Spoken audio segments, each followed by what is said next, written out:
Hello there, and welcome back to the Sleep Science. You're lying there, blinking slowly, your eyes tracing the ceiling in the dim glow of your bedside lamp. Outside, the world feels paused, draped in that soft hush only night knows how to wear. You think it's been 10 minutes since you last checked the time. It's been 2. Your sense of time has betrayed you, stretched a single moment into a drawn-out molasses spiral where seconds crawl instead of tick. You probably won't survive this, at least not if you're counting on your brain to be an honest timekeeper. So, before you get comfortable, take a moment to like the video and subscribe, but only if you genuinely enjoy what I do here. Also, post your location and local time in the comments. I love seeing when and where you're tuning in from. Now dim the lights, maybe turn on a fan for that soft background hum, and let's ease into tonight's journey together. You lie there, sinking into the pillow, and time does that strange thing again. It feels slow, sticky, a little untrustworthy. You wonder why boredom dilates the minutes while joy makes them vanish. Why a dentist appointment lasts a lifetime, but a perfect vacation dissolves into the rearview mirror almost before it's begun. The short answer: your brain isn't measuring time the way a clock does. It never has. Your internal sense of time is more like a gossip-prone roommate than a Swiss watch. It guesses based on how much happened, how vivid it felt, and how much attention you paid. A packed minute full of surprises feels longer than a flat hour scrolling through the same feed. Neurologists call this time perception, and it's about as consistent as your old toaster.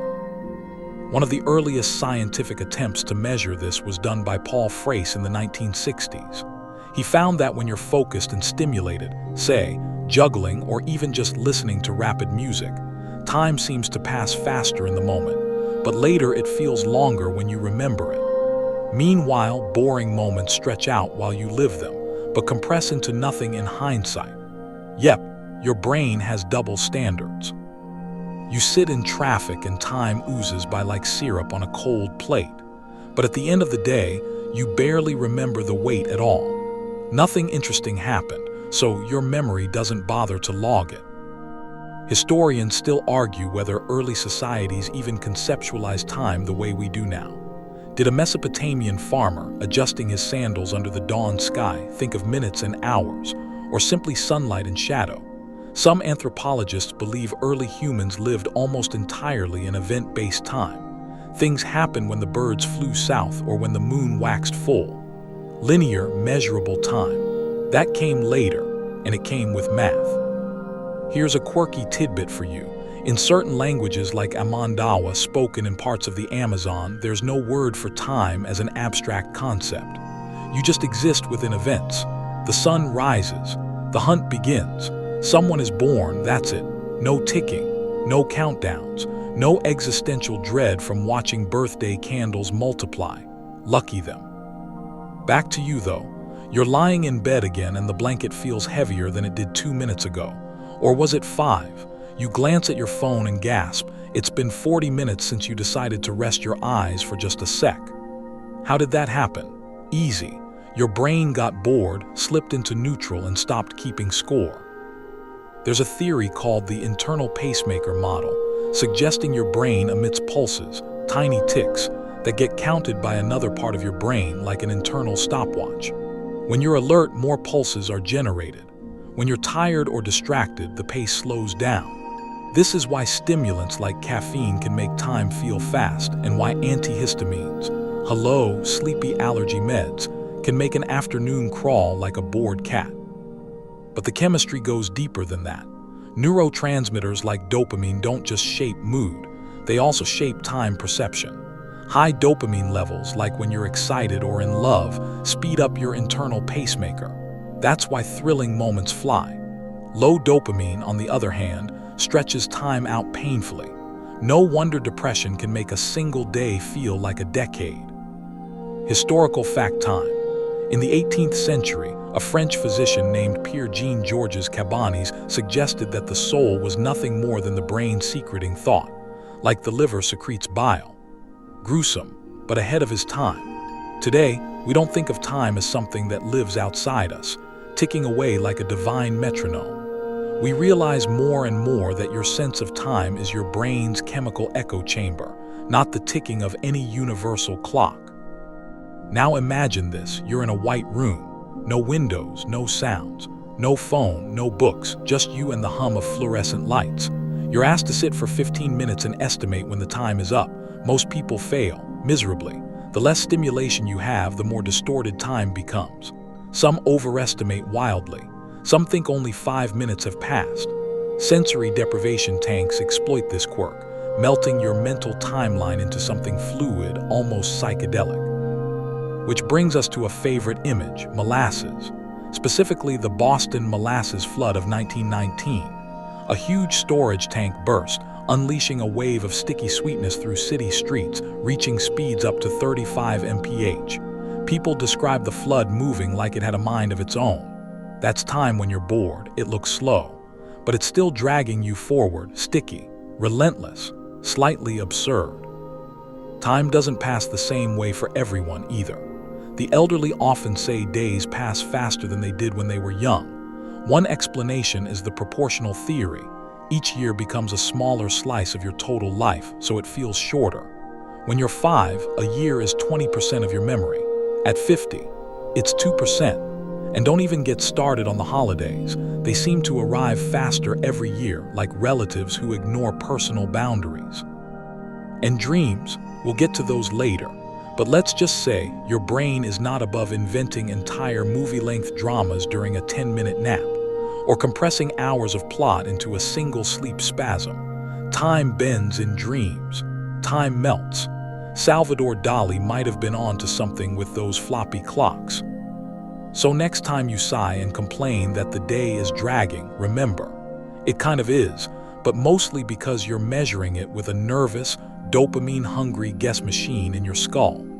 A machine that interprets time like a moody artist, not a digital stopwatch. You squint toward the horizon, but there's no sky, just sand and the silence of heat. Someone's shadow moves across the dunes, and in their hands is a bowl. Not food, not water, just a thin, carefully drilled bowl slowly filling drip by drip. You're watching time being measured in water, one droplet, 1 second maybe. Maybe not. Nobody's entirely sure. This is your first clock, or close enough. It's called a clepsydra, a water thief. Used in ancient Babylon, Egypt, China, anywhere humans got tired of guessing how long was left in a speech or a workday or a prayer. Some of these clocks let water in. Others let it escape. All of them were deeply, beautifully flawed, because time, it turns out, is very bad at sitting still. You're probably wondering, why didn't people just use sundials? Good question, they did. But sundials don't work at night, or in the rain, or in caves, or underground tombs filled with cranky dead pharaohs. Water was more flexible, at least until it froze, evaporated, or got knocked over by a goat. Still, it was progress. You stand there now back in Babylon, watching a priest time a ceremony by watching water pour between 2 copper bowls. It feels sacred somehow, measured, but you know better. These clocks didn't tick with precision, they dribbled. The rate of flow changed with temperature, humidity, mineral buildup. In other words, your bath faucet might have been a better timekeeper. Historians still argue whether water clocks were ever accurate enough for scientific work, or whether they were mostly ceremonial. The Greeks used them in courts to time speeches. Your time to talk ended when the water ran out. Very fair, unless someone slightly tilted the table or swapped the bowl.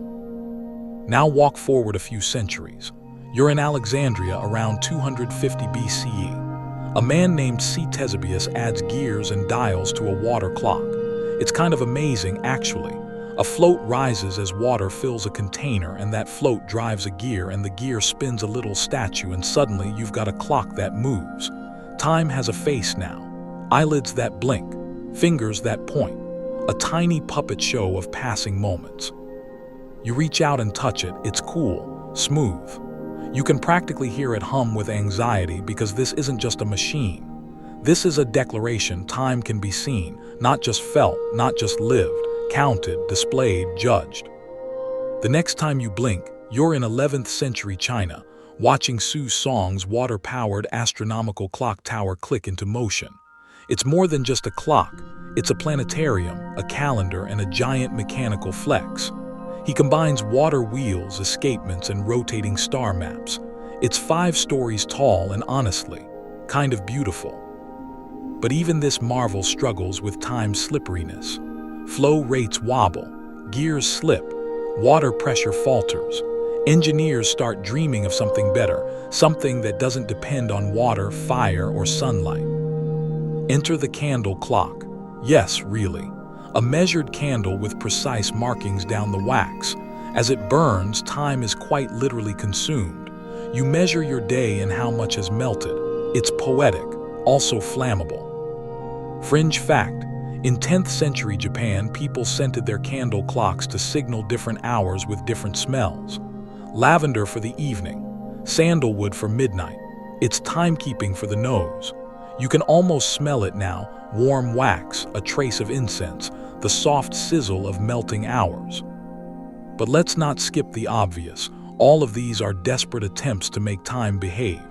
You're watching civilizations across centuries reinvent the clock because time won't stop squirming. Every culture thinks, okay, this time we've nailed it. And then a cloudy day, a sticky valve, a curious cat. So let's pause and zoom in. You're back in your room, lying down again. Imagine your own clock, digital, atomic, synced to satellites zipping overhead. Now realize it owes everything to those bowls, candles, and wheels. Because before we had seconds, we had seasons. Before we had minutes, we had moons. Quick historical side note: the division of hours into 60 minutes and minutes into 60 seconds comes from the Babylonians, who liked base 60 math. Why? Possibly because 60 is divisible by so many numbers: 2, 3, 4, 5, 6. Very tidy, also very arbitrary, but it's stuck, like glitter on a rug. In ancient Egypt, daylight was divided into 12 parts, regardless of how long the day actually was. So summer hours were longer than winter ones. It sounds wrong, but actually, it might have been more human. You experience time differently in summer too, don't you? We only got rigid, equally spaced hours thanks to the mechanical clock, and that didn't appear until around the 14th century in Europe. Before that, a day was a mess of sunlight, prayer bells, and vibes. But once bells rang every hour on the hour, the day became carved into invisible bricks. You start to feel them now, those bricks of time stacked around your life. Wake up, commute, work, lunch, work again, dinner, TV, sleep. You've built your life around a clock tower, even if it's digital and lives on your wrist. And yes, monks played a big role. Medieval monasteries needed precise timekeeping for prayers. You picture a hunched monk adjusting gears in candlelight, hopping the bell rings at the right moment to honor Vespers. He probably didn't expect his efforts would one day lead to your smartwatch nudging you to stand up and move. So now you know. Your watch, your calendar app, your alarm. It all began with bowls that drip and candles that melt. People needed to make time visible, tangible, bite-sized, because we're bad at feeling it, and worse at trusting it. Even today, with atomic clocks so precise they lose a second every 100 million years, we still run late. We still say, just 5 more minutes, while doom-scrolling into next Tuesday. We still feel certain that time passed too fast, or too slow, or skipped entirely. And maybe that's the point.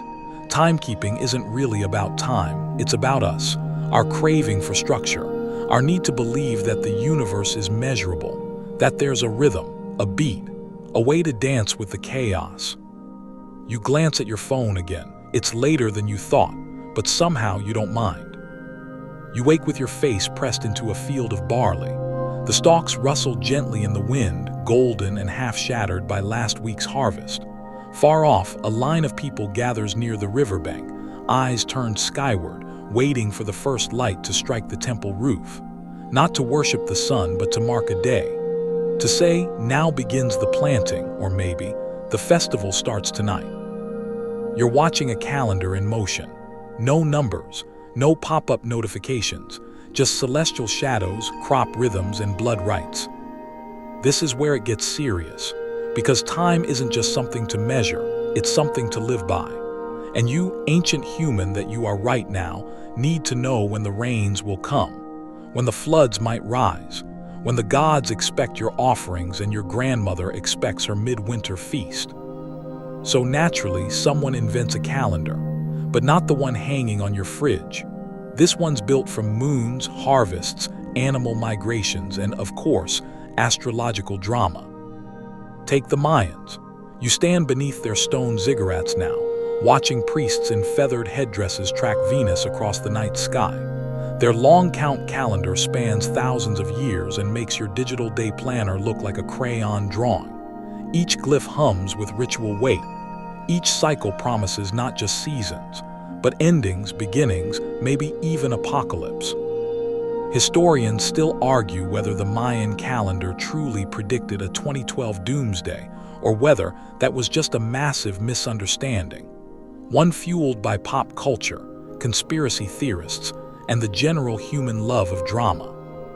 But still, you're impressed. These people weren't just counting days, they were embedding meaning into time itself. The calendar wasn't just a tool, it was a story, a myth, a reason. Meanwhile, on the other side of the world, in ancient Egypt, you're watching a different calendar rise from the Nile.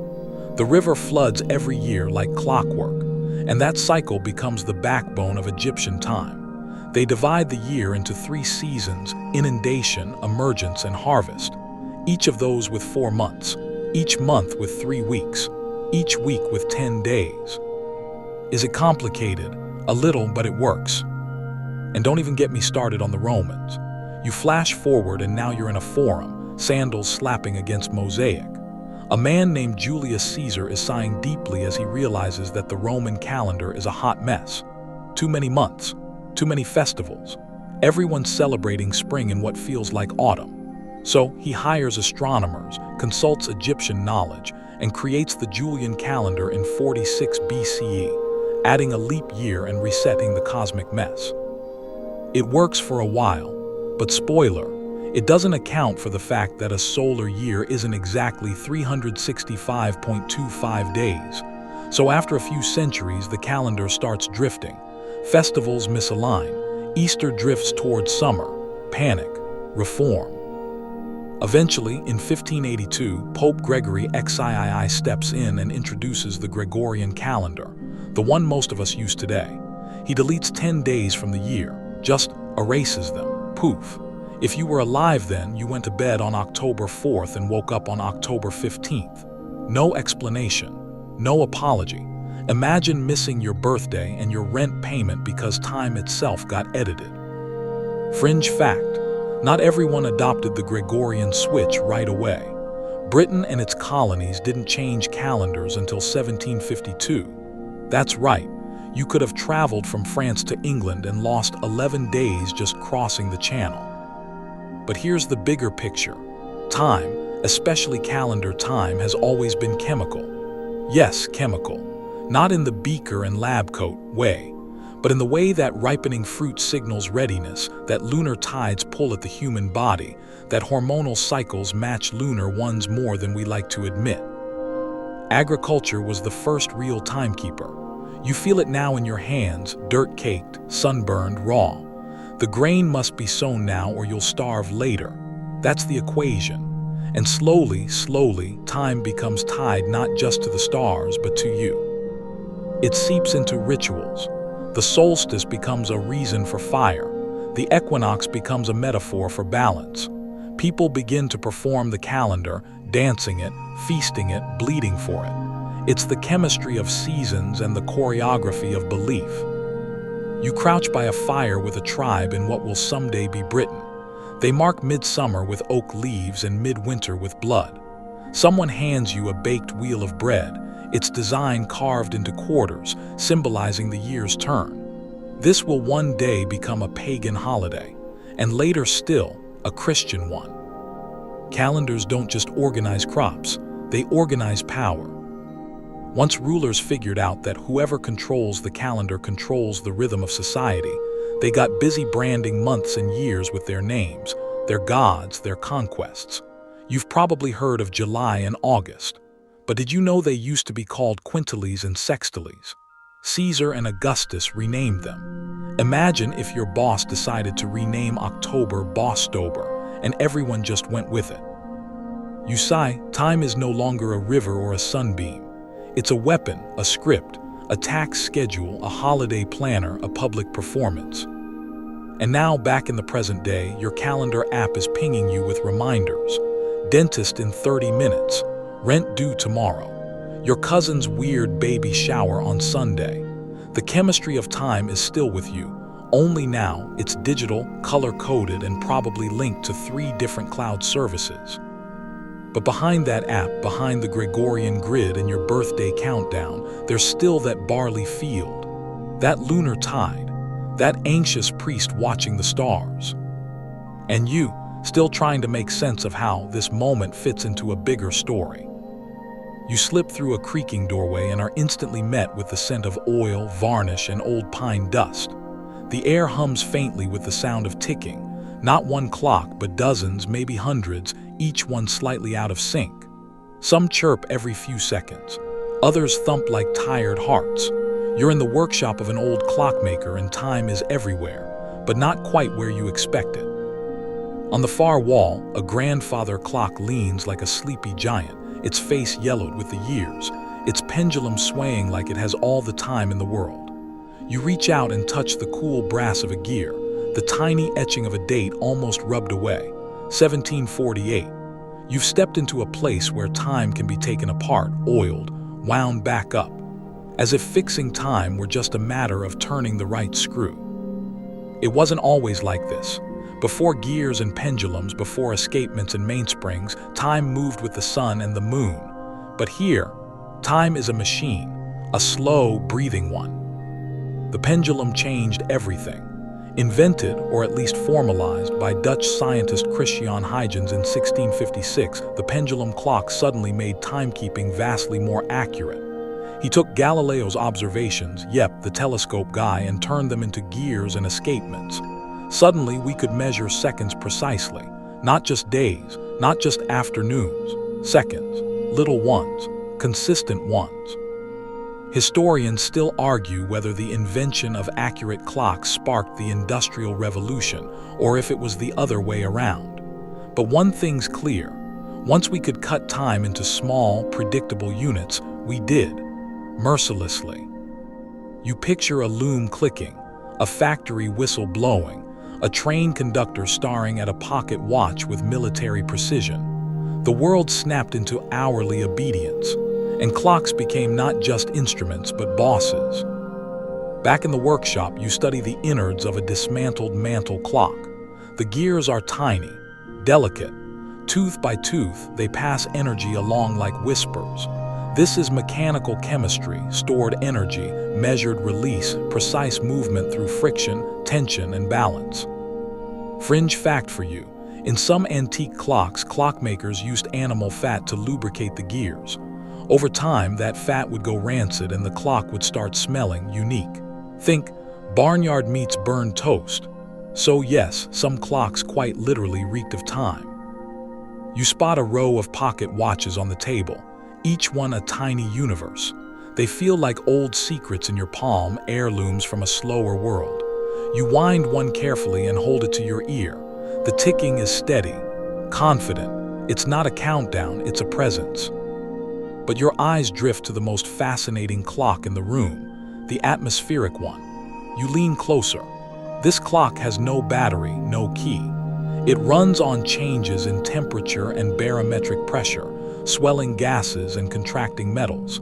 It uses the natural chemistry of air to breathe itself forward. The passage of time driven by the weather, it feels almost poetic. There's a window open behind you. A breeze rolls through, and you swear the entire room shifts a little, like the clocks are listening. Maybe they are. Maybe they remember more than you think. In the 18th and 19th centuries, clockmakers were celebrities.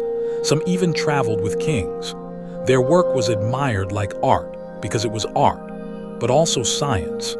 Chemistry, metallurgy, precision engineering, all bound into one tick-tocking device that quietly ruled the world. And here's a sweet little oddity. Many early clocks were made to mimic the rhythm of the human heartbeat. That's not poetic license, it's biology turned brass. A resting heartbeat is around 60-80 beats per minute, and the swinging of a standard pendulum clock often mirrors that.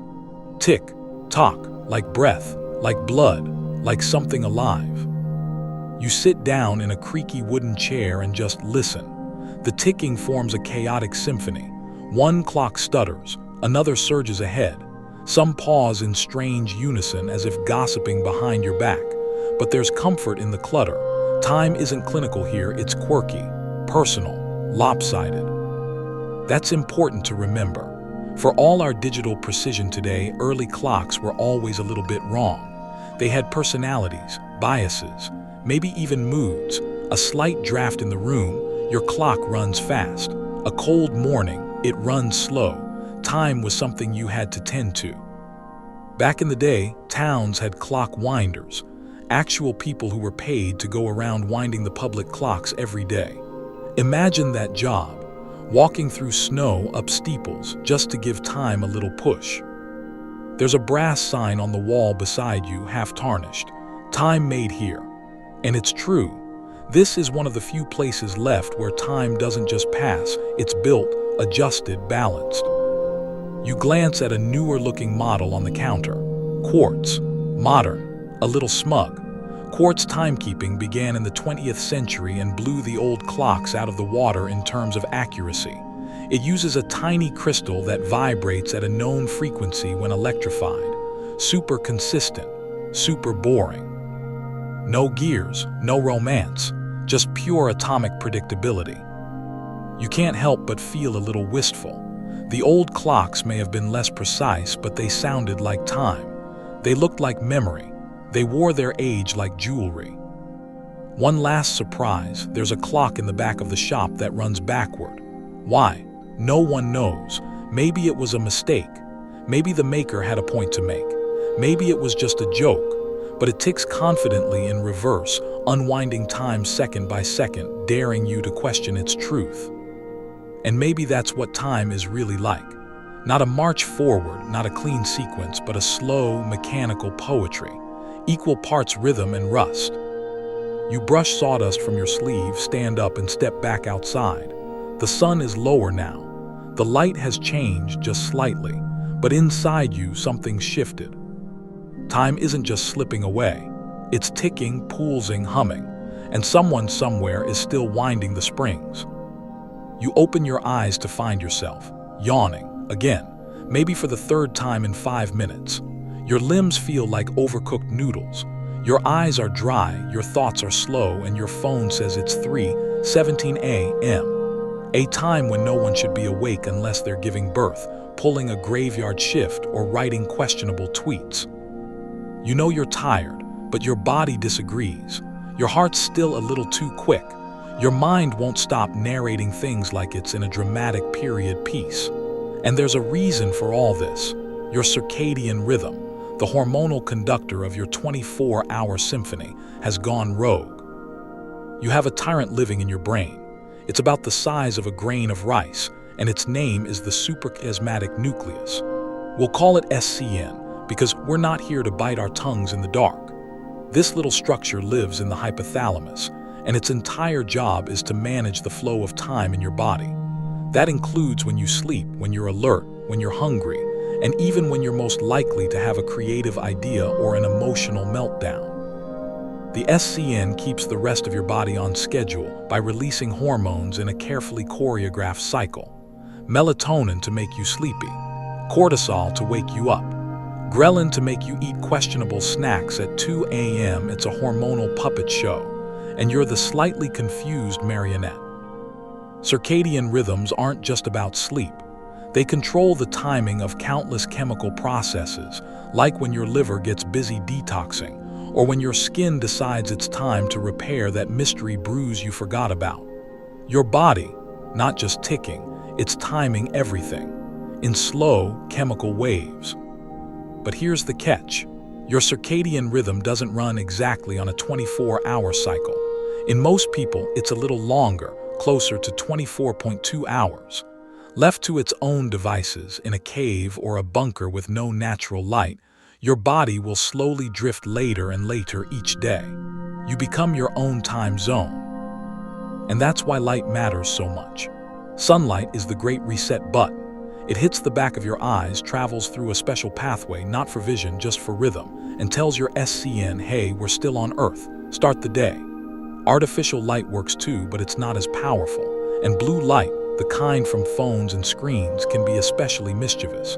It tells your brain it's morning even when it's clearly 11:48 p.m. and you're just watching hedgehog videos.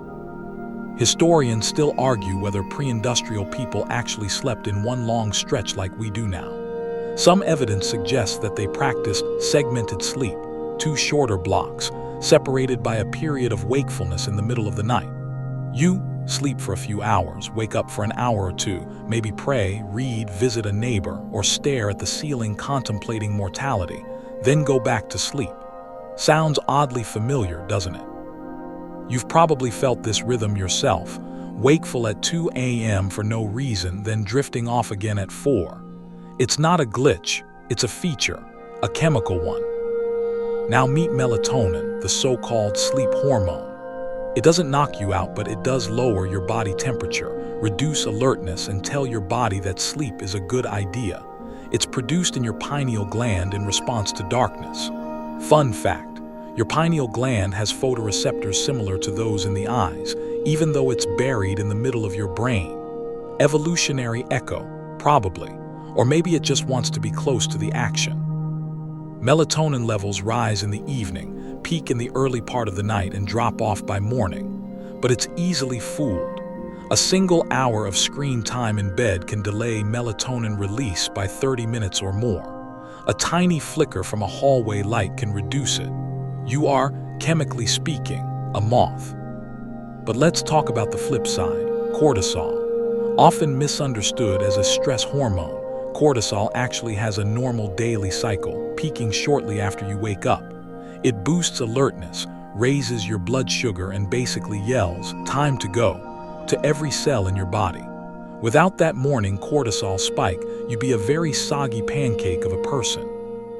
You might be thinking, okay, I get it, my body has a clock, but does every part of me know what time it is? Surprisingly, yes and no. Every cell in your body has its own little clock, a network of genes that turn on and off in roughly 24-hour cycles. These are called clock genes. In the liver, they regulate digestion. In the skin, they control cell repair. In the heart, they manage pulse rhythms. All these cellular clocks take their cues from the SCN, but they can drift if not kept in check. This explains jet lag. Your master clock and your body clocks get out of sync. You feel sleepy at 3 p.m. and hungry at 2 a.m. because your liver thinks it's still in New York while your brain is in Tokyo. It takes about a day per time zone to fully realign, unless you're under 25, in which case you bounce back faster than a super ball dropped off a balcony. Fringe tidbit: there's a rare genetic mutation called familial advanced sleep phase syndrome, where people naturally fall asleep around 7 p.m. and wake up at 3 or 4 a.m. They're not insomniacs. They're just running on fast forward.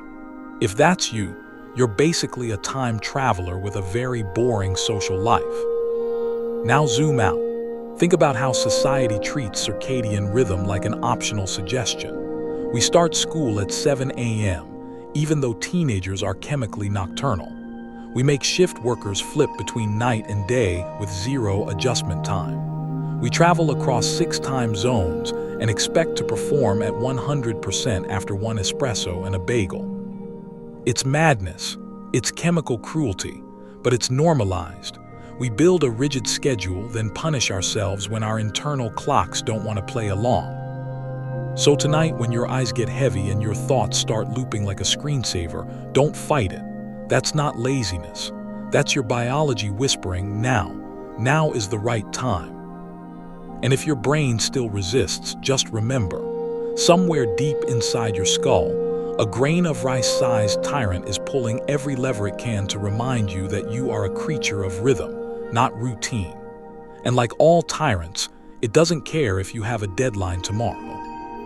You're standing in a forest so ancient it doesn't have a name, at least not one written down. The air is thick with the smell of damp moss, slow decay, and something earthy that might be mushroom spores or just the breath of time itself. Beneath your feet, the soil crunches with the chemistry of centuries. Every step you take presses into a mattress of rotting leaves and fossilized decisions. Above, trees taller than any cathedral loom in perfect silence. They've stood here for hundreds, maybe thousands of years, but time hasn't left them untouched. It's just moved differently here. Slower, wetter, stranger. This is deep time, and it's not just philosophical. It's chemical, and the clues are everywhere if you know how to read them. You kneel and pull a piece of bark from a fallen log, revealing delicate white strands weaving their way through the wood like roots of thought. Fungi, the recyclers of the ancient world. They break down what once lived, turning carbon-based molecules into simpler things. You're watching slow chemistry at work, a process that spans decades, not minutes. The fungal networks beneath your feet are among the oldest living systems on the planet. And then you look closer, because under that same rotting log is something else. A thin glimmer of black, a shard of obsidian. No, charcoal. Not from a recent fire, but from one that raged here thousands of years ago. Carbon trapped in place, a chemical fossil of combustion. Historians still argue whether humans first learned to control fire through observation of natural wildfires, or if it was stolen knowledge, passed from lightning, from volcanoes, maybe even from spontaneous forest burns like this one. Either way, fire became the first human time machine. Cooking changed our digestion, our sleep, our brain development, all from mastering a slow chemical release of heat. And chemical time doesn't stop with charcoal. You run your hand through the dirt and pick up a heavy, cold stone. At first glance, it's just another rock. But when you crack it open, you find layers, bands of iron, flecks of quartz, maybe even traces of ancient rainwater. This stone has been marinating in planetary chemistry for longer than your species has existed. It remembers oceans that have long since vanished. Geologists read rocks like diaries. Layers of sediment capture eons. Volcanic ash leaves timestamps. Isotopes decay predictably over millions of years. Uranium becomes lead. Potassium becomes argon. The Earth keeps its receipts. It just files them very, very slowly. Want to see time itself? Tilt your head upward and wait for nightfall. When the stars come out, look for a bright smear across the sky. That's the Milky Way. The light from some of those stars started its journey to your eyes before the Roman Empire existed. One tiny piece of starlight may have traveled 10,000 years just to reach your retinas and bounce politely off your optic nerve. Cosmic courtesy. Now look down. A meteorite sits half buried in the soil, heavy and scarred from its long fall. You touch it and it feels colder than the ground, like it's still holding a memory of deep space.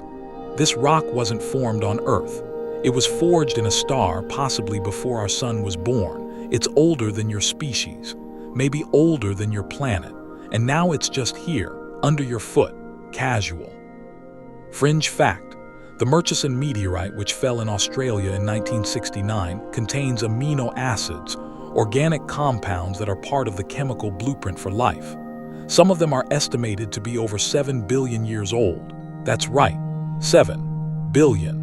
With a B, this tiny rock carried ancient chemistry across unimaginable stretches of space and time, and it landed near some cows. Lucky cows. You step out of the forest and onto a rocky outcrop. The air shifts, cooler now. Below, you can see a dry riverbed littered with cracked stones and fossilized shells. This used to be underwater, maybe 50 million years ago, maybe 200. The exact number doesn't matter. What matters is the slow, methodical way water carved its history here. Not all at once, drop by drop. The chemistry of erosion is basically patience in liquid form. And somewhere in the distance, a volcano rumbles. Not dramatically, just enough to remind you that beneath your feet, magma bubbles and gases churn. The Earth itself is fermenting, pressurized, alive in a chemical sense. And when it eventually erupts, tomorrow or 10,000 years from now, It will scatter new minerals, rearrange landscapes, and maybe leave a fresh layer for some future geologist to study. But let's zoom back in just a little. You're crouched next to a petrified tree, once living, now stone. It looks like wood, even feels like wood, but it's been replaced, cell by cell, with minerals over millions of years. Silicon, oxygen, iron, it's a perfect lie. A chemical impersonation of something that once grew and swayed in the breeze. This is fossilization, and it's a masterclass in slow chemistry. It doesn't just preserve life, it rewrites it, molecule by molecule. Historians still argue whether fossilization always takes millions of years, or whether under the right conditions, it can happen much faster. Either way, it's not something you can rush. You sit down beside the tree, tracing the fine grooves where bark used to be. It feels familiar and alien all at once, like holding a memory you never made. You're surrounded by the slow chemistry of time, mushrooms breaking down wood, rocks remembering oceans, stars sending you light-years-old greetings. And then a breeze rolls through, the scent of wet leaves and sulfur, something alive, something ancient. That's when you realize time isn't just a number, it's a process, a rearranging of matter, a gentle redistribution of atoms, and the chemistry of that process is happening all the time, quietly, invisibly beneath your feet and inside your lungs. You take one last look at the forest, then start walking, slowly, as if to match the pace of everything around you, because when time moves like this, rushing feels a little disrespectful. You're floating, not in water, not in space, but in a kind of chemical limbo. Around you, the ocean glows faintly with the flicker of bioluminescent plankton. Above, the stars blink their cold Morse code. Below, a shadow moves, slowly, deliberately, like it has all the time in the world. And maybe it does, because what you're looking at isn't just a creature, it's a time cheat. Enter Turritopsis dohonii, also known, somewhat melodramatically, as the immortal jellyfish. This tiny gelatinous blob, no bigger than your fingernail, has figured out what every billionaire and vampire enthusiast has been chasing for centuries: biological time reversal. When injured or stressed, it doesn't die. It reverts, rewinds, transforms its adult cells back into a younger state, essentially pressing the reset button on its life cycle, again and again, like a biological Groundhog Day. Historians still argue whether this counts as true immortality, since it can still be eaten or squashed. But chemically speaking, it's the closest thing we've seen to age without aging. You look at it and wonder, how does a bag of goo outsmart time better than you can? You drift further down, the water gets colder, the light thins, and then you see another slow miracle. A Greenland shark, ghost-like and mottled with scars, moves past you with a mouth that looks like it's been disappointed for centuries, which it probably has. Some of these sharks are believed to live over 400 years. That means one of them swimming today might have been born while Shakespeare was writing Hamlet. Their secret, super slow metabolism. These sharks grow about a centimeter per year. Their heartbeats are slower than your sleepiest Sunday morning. Their entire existence is a slow burn, and time seems to respect that.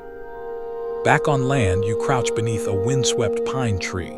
Not just any tree, a bristlecone. It's short, gnarled, and unimpressive, until you realize it's over 4,800 years old. It was already ancient when the pyramids were built, and it's still here, quietly photosynthesizing, dropping needles like it's no big deal. What makes it so durable? Chemistry again. Its wood is dense, resin-rich, and resistant to pests. It grows slowly, almost insultingly slowly, so it doesn't wear itself out. Unlike humans who try to do too much, too fast, and then fall apart. You run your hand along the bark. It's like touching a petrified storm cloud. It has seen droughts, plagues, empires, and TikTok trends come and go. And it's still here. Not because it's indestructible, but because it knows how to pace itself. Now let's get smaller, much smaller. You squint into a microscope and meet the tardigrade, also known as the water bear. Cute, right? 8 legs, chubby body. Basically a microscopic gummy bear with a survivalist streak. Tardigrades can be boiled, frozen, irradiated, dehydrated, launched into space and still bounce back. When things get too rough, they enter a cryptobiotic state, suspending their metabolism, drying themselves out until they're basically dust. Then decades later, they rehydrate and resume living. It's not immortality. It's just paused, like a chemical nap. Fringe tidbit: tardigrades have survived the vacuum of space. As in, actual outer space. No air, no heat, just cosmic radiation and darkness. And they were fine. Slightly annoyed maybe, but fine. You take a breath and realize something strange. All these organisms that mess with time, jellyfish, sharks, trees, tardigrades, they're not fast. None of them are flashy. They don't win races. They don't trend. They just endure, quietly, molecularly. It's a reminder. The slow chemistry of time rewards patience, cautious replication, metabolic restraint. The tortoise really does beat the hare, especially when the tortoise is filled with antifreeze proteins and has lived through 3 ice ages. There's a scientific field called biogerontology, the study of aging, or more specifically, how not to. Researchers dive into the cell-level secrets of these creatures, hoping to unlock something for us humans. Maybe a drug, maybe a gene therapy, maybe a way to stretch time out a little longer. But here's the twist. Our cells aren't bad at time. They're just busy, constantly dividing, repairing, communicating, making proteins, fighting off invaders. It's a chaotic ballet, and every performance leaves behind damage, free radicals, mitochondrial exhaustion, DNA typos, tiny chemical scars. Aging, in this view, isn't something that happens to us. It's something we do. Every second, every breath, every moment you stay awake past midnight for no good reason. And yet your body is also filled with timers. Telomeres, for instance, those protective caps on your DNA, shorten every time a cell divides. When they get too short, the cell stops dividing or self-destructs. It's like a biological countdown baked into your chromosomes. Historians still argue whether we'll ever be able to cure aging entirely. Some think it's inevitable. Others think it's a solvable problem, one chemical tweak away. But every time we find a workaround, time finds a new loophole. Now you're standing in front of a deep freezer. Inside, vials, cells, seeds, tissues frozen in nitrogen waiting for revival. Maybe in 10 years, maybe never. Cryopreservation is our most literal pause button on time, a way to stop chemistry mid-sentence. But time laughs, because freezing isn't stopping, it's just delaying. Even in deep freeze, atoms still vibrate, molecules still shift, ice still sublimates. There is no true stillness, just slowness. And somewhere out there, a tardigrade floats in a crack of frozen moss, waiting for a raindrop. A jellyfish curls into itself, ready to become young again. A shark glides silently through freezing water, unconcerned with the calendar. You take a breath, slow and deep. Maybe, just maybe, time isn't something to fight. Maybe it's something to understand, to mimic, to respect. Because whether you're a jellyfish or a philosopher, the trick isn't to live forever. It's to live long enough to matter.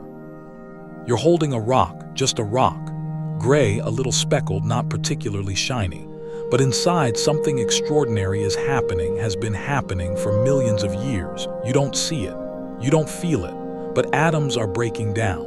Particles are escaping. Time is writing itself in isotopes, and the rock is keeping score. This isn't just geology. It's radioactive poetry. Deep time leaves clues, and some of the most reliable come from radioactive decay. When unstable atoms, like uranium, potassium, or carbon-14, decay into more stable forms, they do it at a measurable, predictable rate, like a cosmic metronome ticking off millennia. Right now, in the rock you're holding, uranium-238 is decaying into lead-206, slowly, painfully slowly.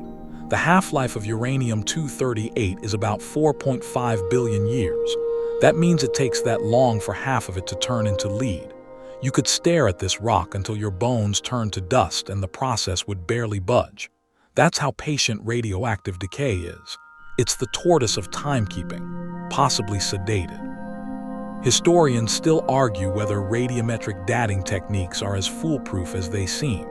Some skeptics point to potential contamination or misinterpretation of data, but most geologists trust these methods as deeply as they trust gravity.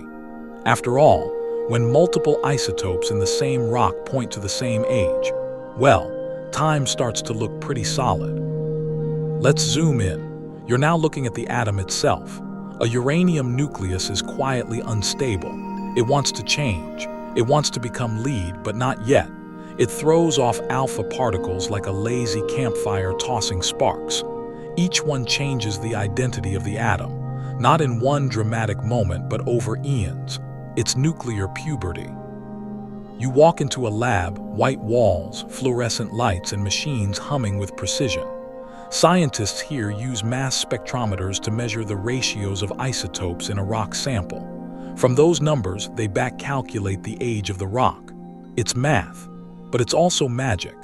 You're basically listening to the rock's autobiography, written in subatomic ink.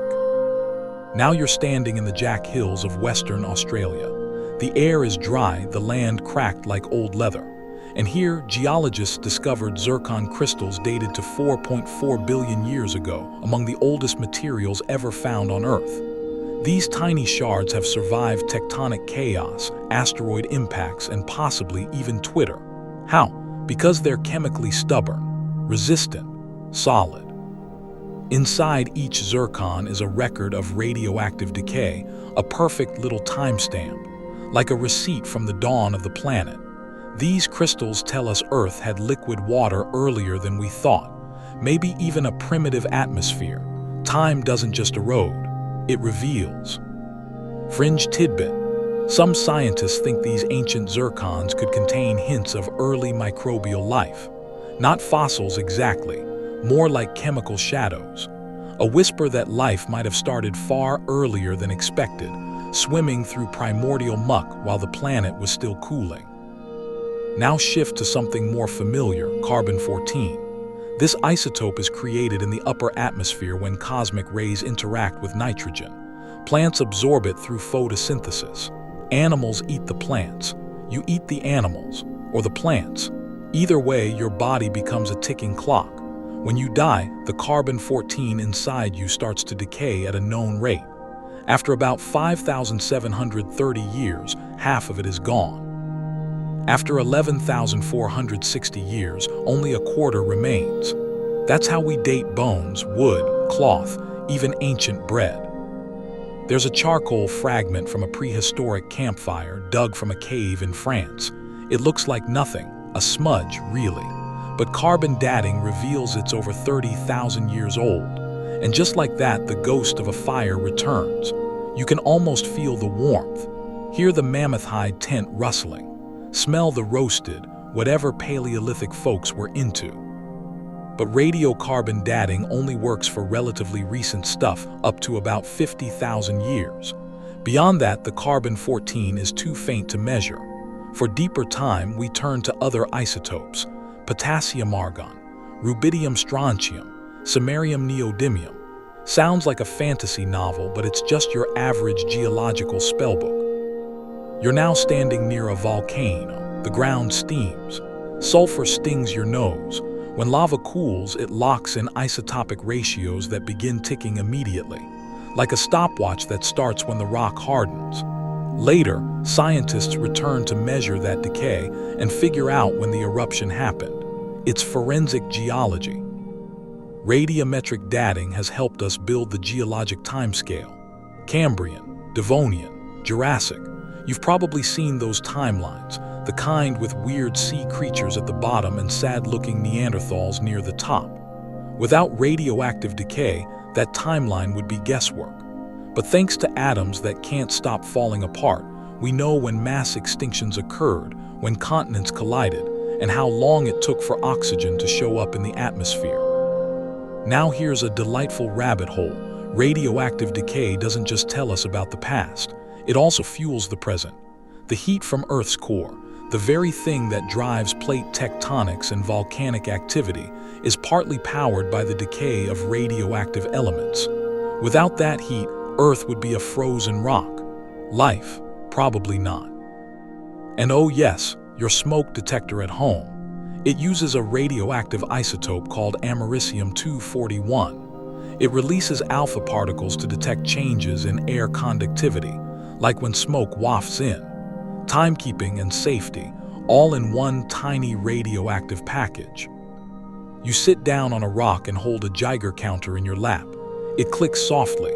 That's radiation, the sound of time undoing itself, one particle at a time. It's not dangerous out here, just constant, like rain on a metal roof. It's strange, isn't it?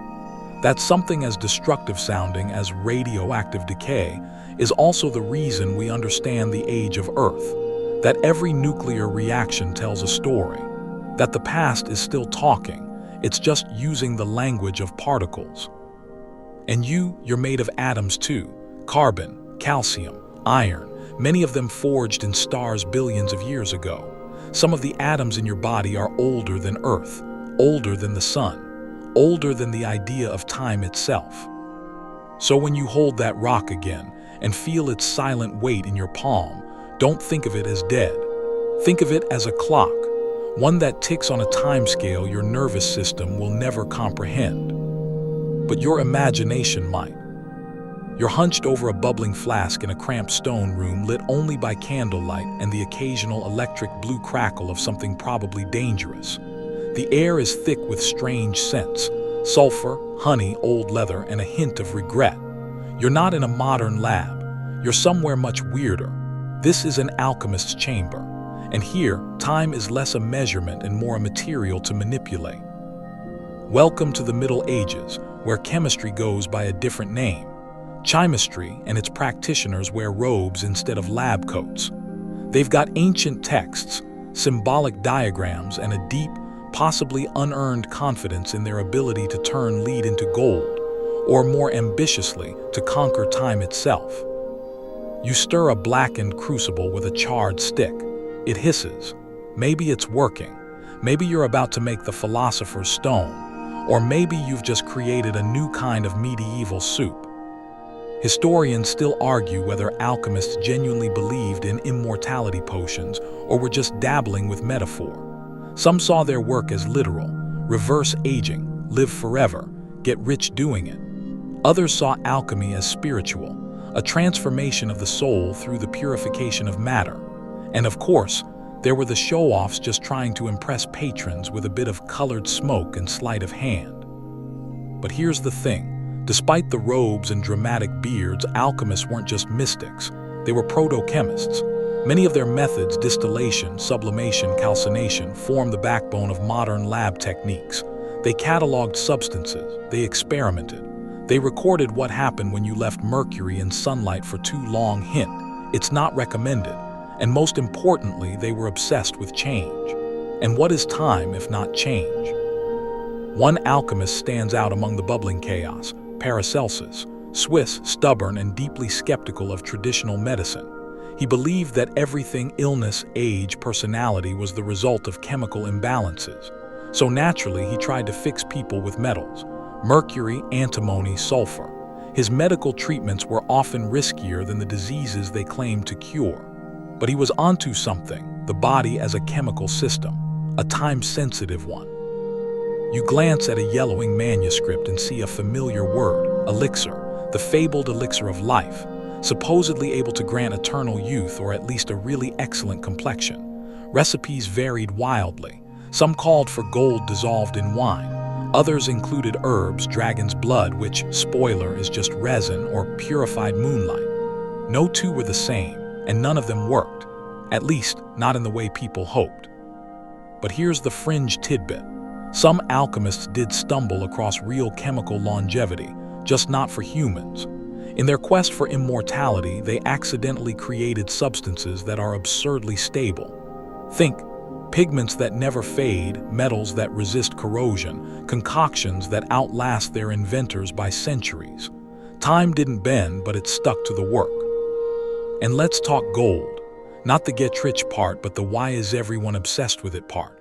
Gold doesn't rust, doesn't tarnish, doesn't decay. In the mind of an alchemist, this made it the perfect material, untouched by time, eternal. That's why they believed lead, dull, corruptible, could be transformed into gold through purification. Not just chemically, but morally. Lead was the sinner, gold was the saint. You lift a small ingot from a dusty shelf. It's gold, yes, but not made here, it's just here, as if mocking centuries of failed experiments. You sit down at a creaky table, the flickering candle casting shadows that jitter with each breath of wind. You leaf through a notebook filled with strange symbols, snakes eating their tails, triangles within circles, suns with human faces. Alchemical shorthand. Not for secrecy exactly, but because the alchemists genuinely believed their work was sacred. Translating nature, writing time. And while some were clearly deluded, or just really into elaborate pranks, others were on the edge of something real. In the 8th century, Jabir ibn Hayyan in the Islamic Golden Age developed systematic experimentation methods. He explored acids, alkalis, crystallization. He was chasing the philosopher's stone, sure, but he also accidentally discovered multiple acids still used in modern chemistry. François Pouladier de La Salle isolated cholesterol in the 18th century while attempting to create an elixir. He failed at immortality, but now you can thank him every time your doctor checks your lipid panel. You sip something from a ceramic cup. It tastes like metal and cough syrup. An old alchemist's longevity tonic, likely equal parts placebo and hazard, but it's the spirit that counts. Now fast forward. You're in the 19th century and chemistry has grown up a little. Alchemy becomes outdated. Scientists start wearing lab coats instead of robes. They mock the old ideas of philosopher's stones and immortal elixirs, but quietly keep searching for compounds that slow aging, extend vitality, or resist decay. Because even though we now laugh at lead-to-gold transmutations, the dream behind them hasn't really gone away. Time, as it turns out, still makes us uneasy. We age, we break, we rust, and even with the scientific method and proper glassware, we're still looking for ways to cheat the clock. Modern longevity science, just high-tech alchemy with better funding. The supplements that promise cellular youth, alchemy rebranded. The anti-aging creams with peptides and snail slime, glamorous alchemical potions. The billionaires injecting young blood plasma and popping NAD boosters. They've traded candlelit labs for white-on-white wellness clinics, but the obsession is the same. So when you see those early alchemists with their bubbling crucibles and chaotic journals, don't roll your eyes too hard. They were wrong, sure, but also right. They saw that time leaves traces, that matter changes, that decay has patterns. They just didn't have the tools to measure it yet. And maybe, just maybe, the next philosopher's stone isn't a literal rock. Maybe it's a protein, a gene switch, a tweak to mitochondrial performance, something quiet, chemical, slow. You blow out the candle, the room dims, the flask stops bubbling. But somewhere in the dark, the dream of mastering time still simmers. You're standing in your kitchen, staring into a cup of tea. Steam rises slowly, curling like a thought that hasn't quite decided where it's going. The tea is still too hot to drink, so you wait. And as you wait, something subtle happens. Molecules are moving, flavor is steeping, heat is dissipating, and time, though invisible, is at work in every drop. This is where chemistry becomes personal. Forget cosmic particles and medieval laboratories for a moment. Let's talk about the slow, quiet alchemy of your daily life. Your food, your clothes, your medicines, all of it shaped by chemical reactions that happen just slowly enough for you not to notice. Until one day, you do. You take a sip, the tea has changed. A little cooler, a little stronger, and definitely different from how it was a minute ago. That's diffusion at work. Molecules of flavor drifting from the leaves into the water, not all at once, but gradually, like a shy party guest easing into conversation. The chemistry of steeping is one of equilibrium. Compounds like tannins, catechins, and thioflavins dissolve at different rates. Too short and your tea is weak. Too long and it turns bitter. Time, quite literally, flavors the cup. You lean back and glance at the loaf of sourdough on the counter. A few hours ago, it was just sticky dough. Now it's a risen, browned, aromatic thing, thanks to fermentation, heat, and patience. Yeast consumed sugars and belched out carbon dioxide. The oven's heat triggered the Maillard reaction, a complex dance of amino acids and reducing sugars that creates that deep, nutty crust flavor. Fringe fact: the Maillard reaction is also why toast smells amazing, grilled steak makes your mouth water, and roasted coffee gives you that divine illusion of having your life together. It's also irreversible. Once it's brown, you can't go back. Time has done its work. Chemistry doesn't need to be dramatic to be profound. Think of bread turning stale, not because it's dry, but because starch molecules recrystallize over time, expelling water and firming up. Bread, in a way, is organizing itself chemically after baking, and that process makes it less pleasant to eat. You aren't losing moisture, you're gaining time. You break off a piece and chew thoughtfully. Each bite is a story of microbial digestion, enzymatic breakdown, thermal transformation. All slow, all chemical, all invisible. Historians still argue whether ancient civilizations understood fermentation as science or just treated it as magic. Probably both. The earliest records of beer and bread go back over 6,000 years. Sumerians left behind hymn recipes for brewing. Egyptians paid workers in loaves. You realize, as you lick your fingers, that fermentation may have fed more empires than conquest ever did. Now open your fridge. You reach for a bottle of ketchup, shake it. Remember how, as a kid, it seemed to take forever to come out of the glass bottle, then suddenly launched onto your plate like an overly enthusiastic intern. That's not just design failure. That's thixotropy, a property of some fluids that become thinner when agitated.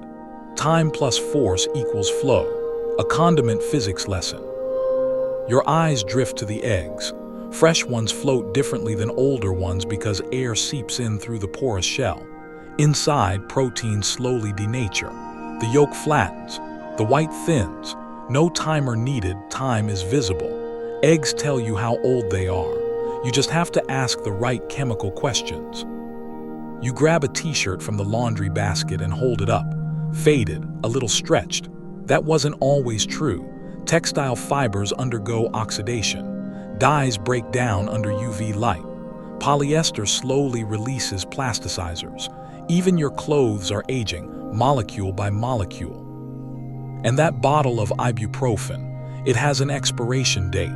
Not because it'll suddenly turn toxic at midnight, but because the active ingredients degrade over time. Slowly, quietly, reduced efficacy. Your headache won't know the difference, but your liver might. Now sniff the air. That smell of garlic still lingering from dinner. That's sulfur compounds. Some break down quickly. Others stick around, embedding into fabric, skin, even dreams. Garlic takes its time. It walks with you. Fringe tidbit: vanillin, the main aroma compound in vanilla, is so stable that some of it lingers for months in old packaging. You could open a long empty vanilla bottle and still get a whiff of time well spent. You sit down at your table and suddenly the table becomes interesting. Wood ages, not dramatically but chemically. Lignin oxidizes, cellulose shifts. The varnish on its surface slowly reacts with air and sunlight. That faint yellowing, that's the tree telling you, I've been here a while. Even plastic, the poster child of permanence, is slowly losing its grip. UV light triggers photodegradation. Heat encourages leaching. Your 1987 fast food straw, once bold and rigid, is now brittle, slowly returning to its monomeric roots. But the quietest chemical timekeeper might be the medicine bottle in your drawer. You hold it up to the light and read the tiny date. 6 months past its prime, still probably fine, but something's changed. You just can't see it yet. You realize the world is full of slow fuses, things that change gradually until they don't. Bananas turning brown, enzymatic oxidation, rust on a bike, iron plus water plus time. Even your own body's skin cell turnover slows as you age. Collagen breaks down, bones remodel, blood vessels stiffen, all chemical, all clockwork. Historians still argue over when the modern world began: Industrial Revolution, Enlightenment. The moment we stopped seeing time as a sacred rhythm and started seeing it as a resource. But maybe it really began when we noticed that milk goes sour, that steel rusts, that perfume fades. The second we understood that time isn't just a thing you measure, it's a thing that happens. So here you are, holding a teacup that's cooled just enough, thinking about bread, plastic, vanillin, and your skin. Everything around you is changing, has changed, or will soon change again. Not because of drama, because of time. Time doesn't just pass in big moments. It accumulates in microwaves, in laundry, in lunch leftovers, in the half-finished shampoo bottle, in the drying paint, in the stiffening sneakers. It's chemistry, but it's also presence. You take another sip. The tea is perfect now because it had to wait. You rest your hand on a windowsill, fingers tracing the glass. It feels smooth, cold, permanent, but if you wait long enough, and by long enough, we mean centuries, you'll notice something strange. The glass isn't staying still. It's crawling, imperceptibly, like time in disguise. Welcome to one of the most deliciously debated quirks in the slow chemistry of time, the myth and partial truth that old window glass is thicker at the bottom because it flows. That glass is actually a liquid, that it's sagging with age like an old mattress. It's a wonderfully sticky image.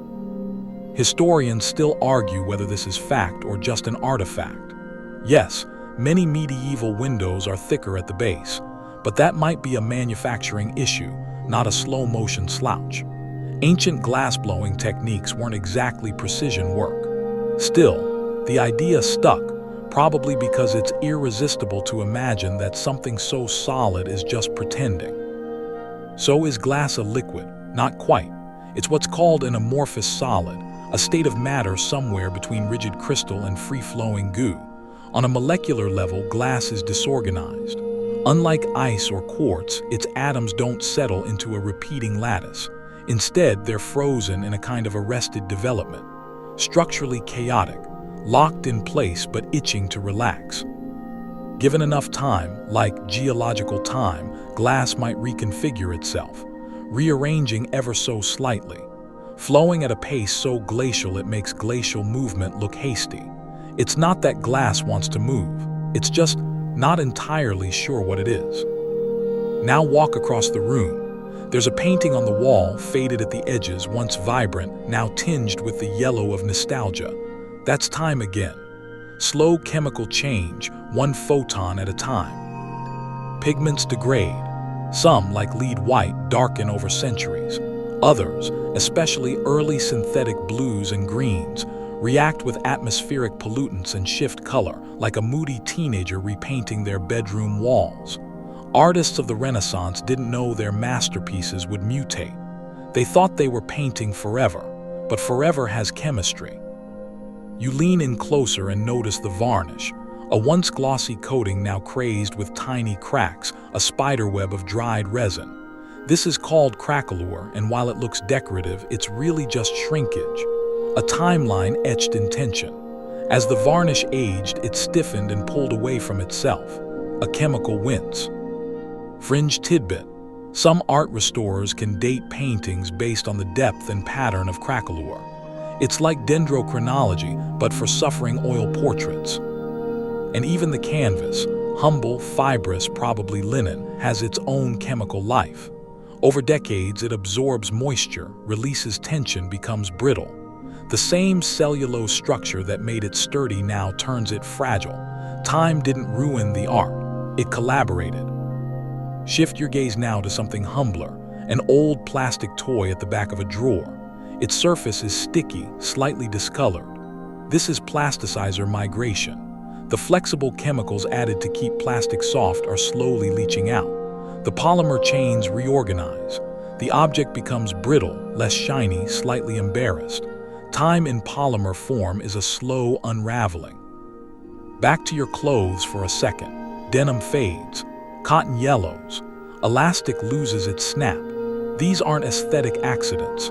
They're oxidations, photodegradations, molecular reorganizations. Your favorite hoodie is fighting a slow, invisible war against air, light, and laundry detergent. Even your furniture isn't immune. Varnished wood breathes, absorbing and releasing water depending on humidity. Over decades, it can warp, crack, or cup like it's trying to express a suppressed opinion. Time isn't kind, but it's consistent. Now picture a bronze statue in a city square exposed to decades of rain and acid smog. What was once gleaming copper alloy has turned green verdigris. A thin crust of copper carbonate forms, layer by layer, like a chemical diary. This isn't damage, it's armor. Some metals corrode to protect themselves. It's slow chemistry as self-defense. Glass, paint, plastic, metal, wood. Each material plays the long game, changing not by choice but by chemistry. Even buildings, those stoic monuments to permanence, are falling apart molecularly. Concrete degrades, mortar crumbles, rebar rusts. Cities wear out the way faces do, gradually, then obviously. Let's not forget paper. You lift an old letter from a drawer and it crackles ominously. This isn't just dryness, it's acid hydrolysis. If the paper was made with acidic pulp, as most paper was in the 19th and early 20th centuries, it self-destructs over time. The cellulose chains snap, the pages yellow, the words become ghosts. This is why libraries freeze their archives. Time moves slower in cold. Chemistry limps. Reactions hesitate. It's not quite stopping time, but it's polite interference. And somewhere in a museum deep in storage, there's a box of old film reels. The nitrate kind. Once flexible, now flammable. In fact, some are decaying so quickly they spontaneously combust. The chemistry of time doesn't always whisper. Sometimes it explodes. Historians still argue over which materials are truly permanent. Gold resists corrosion. Diamonds don't degrade, but even they aren't invincible. Gold can dissolve in aqua regia, a mixture of nitric and hydrochloric acid. Diamonds, under the right conditions, burn. Everything breaks down, just at different speeds. Even you. Your bones are quietly shifting, not just growing or healing, but remodeling. Osteoclasts break down old bone. Osteoblasts build new. Every few years, your skeleton has subtly rearranged itself. You're not made of the same calcium you were 5 years ago. You're a walking chemistry experiment, refreshed in slow cycles. And inside your brain, synapses strengthen or fade depending on how often you use them. Even memory isn't permanent. The chemical signature of a thought can weaken if neglected. Your past, just like that painting on the wall, can fade with light, with air, with time. But fading isn't failure, it's evidence. Every surface change is proof that time passed here, that something happened, that something existed. So next time you see a dusty shelf, a yellowing photograph, a warped wooden spoon, don't frown, don't sigh, just say, time has been through here. And know that it's not gone. It just left behind a story told in slow chemistry. You open a drawer and pull out something utterly ordinary. A plastic fork from a takeout meal you vaguely remember ordering. It's smooth, a little flexible, still pristine after who knows how long. You're tempted to throw it out. But pause, because that little fork, it's the future, and not in a good way. Plastic is the ghost of modern chemistry. It lingers, it haunts. It doesn't age like other materials, it outlasts them. Time for plastic isn't an enemy, it's just a backdrop. You set the fork down and picture a landfill, not as a heap but as a timeline, layers upon layers of frozen intention. There's a diaper from 1996, a soda bottle from 2003, a crumpled wrapper from last Thursday, all of it chemically stable, all of it resisting time like a stubborn heirloom nobody wants. You may have heard that plastic takes hundreds of years to degrade. That's a guess, because most plastic hasn't existed long enough to show us its full timeline. We're barely 120 years into the plastic age. Polyethylene, one of the most common plastics, was commercialized in the 1930s, and much of it, still intact, sitting quietly in landfills, oceans, and recycling centers that can't quite keep up. Here's the chemistry. Plastic is made of polymers, long chains of repeating units linked by covalent bonds. These chains don't break down easily. Bacteria struggle to digest them. UV light takes decades to even scratch the surface. Water doesn't dissolve them. Fire burns them, yes, but that releases toxic compounds like dioxins, furans, and hydrochloric acid. Not ideal. Fringe tidbit: there are plastic-eating bacteria. Some species of Ideonella sacchaensis, discovered in a Japanese recycling plant in 2016, can digest PET plastic slowly, very slowly. If you gave one a bottle, it might finish it in a couple of months, but you'd need trillions of them to tackle just your neighborhood's recycling bin. Now shift your focus to something more innocent: a balloon. Once shiny, now limp and oxidized, it's become brittle. Rubber, even synthetic rubber, degrades faster than hard plastics, but it still takes years. Exposure to ozone, light, and heat breaks down the sulfur bridges that give it bounce. Time slowly unzips the chemistry, one flex at a time. Even your favorite biodegradable packaging, often a marketing lie. Some so-called compostable plastics require industrial conditions, high heat, pressure, specific microbial colonies, to degrade. Toss it in your backyard compost pile and it might as well be a frisbee. You're not here to feel guilty, though. You're here to understand, because plastic isn't evil, it's just chemically committed. It's brilliant at resisting entropy. That's why we use it for medical equipment, water bottles, laptops, space suits. The problem isn't the material, it's that we make it disposable. And nothing disposable should last forever.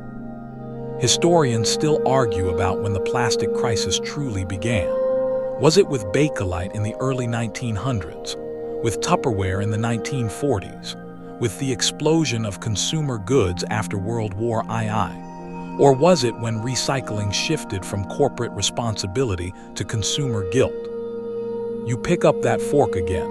It was designed to be used for 15 minutes and then exist, unchanged, for centuries.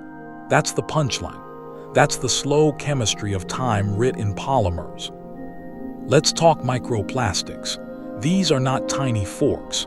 They're fragments, broken down bits of plastic less than 5 millimeters wide.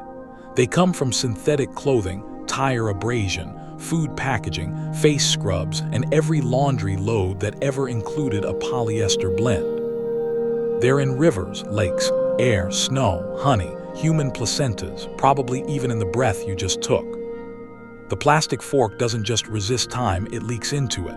Slowly, inertly, permanently. You pause at a memory, a neon pink plastic whistle from a childhood birthday party. You haven't seen it in decades, but it's probably still somewhere.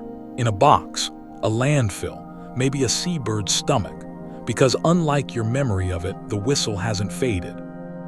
This is why some people call plastics a geological marker. The Anthropocene layer.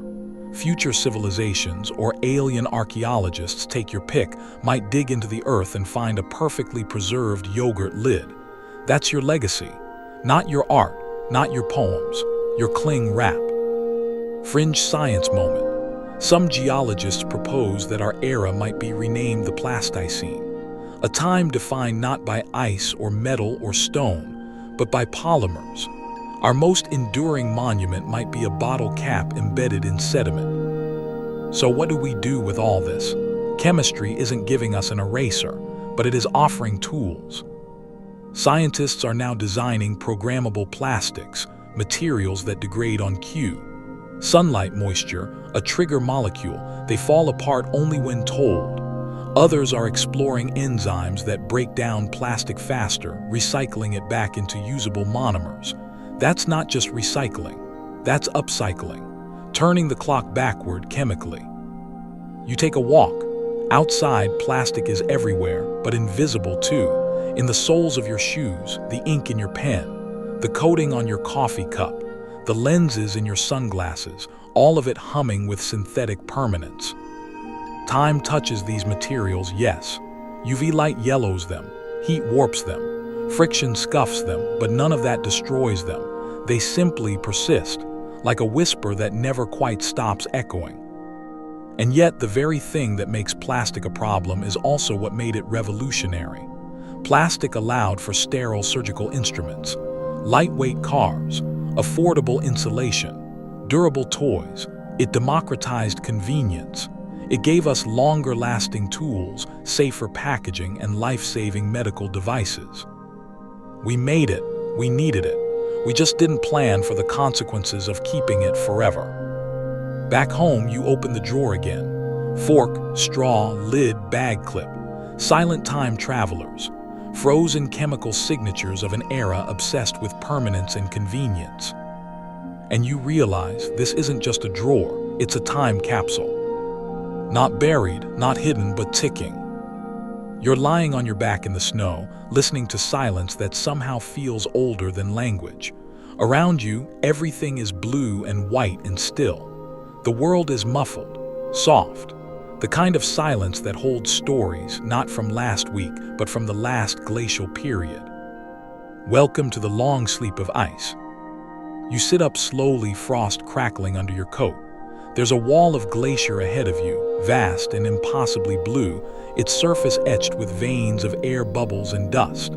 At first, it just looks like frozen water, but step closer and you'll see it's actually a library, a vertical archive of time, pressed into crystalline stillness. Because glaciers don't just preserve, they record. Each layer of ice holds atmospheric gases from the year it fell. Every snowfall traps particles, pollen, volcanic ash, even spores and bacteria. And as more snow falls, it presses the lower layers into dense ice, sealing those tiny time capsules inside. It's not just frozen water, it's frozen history.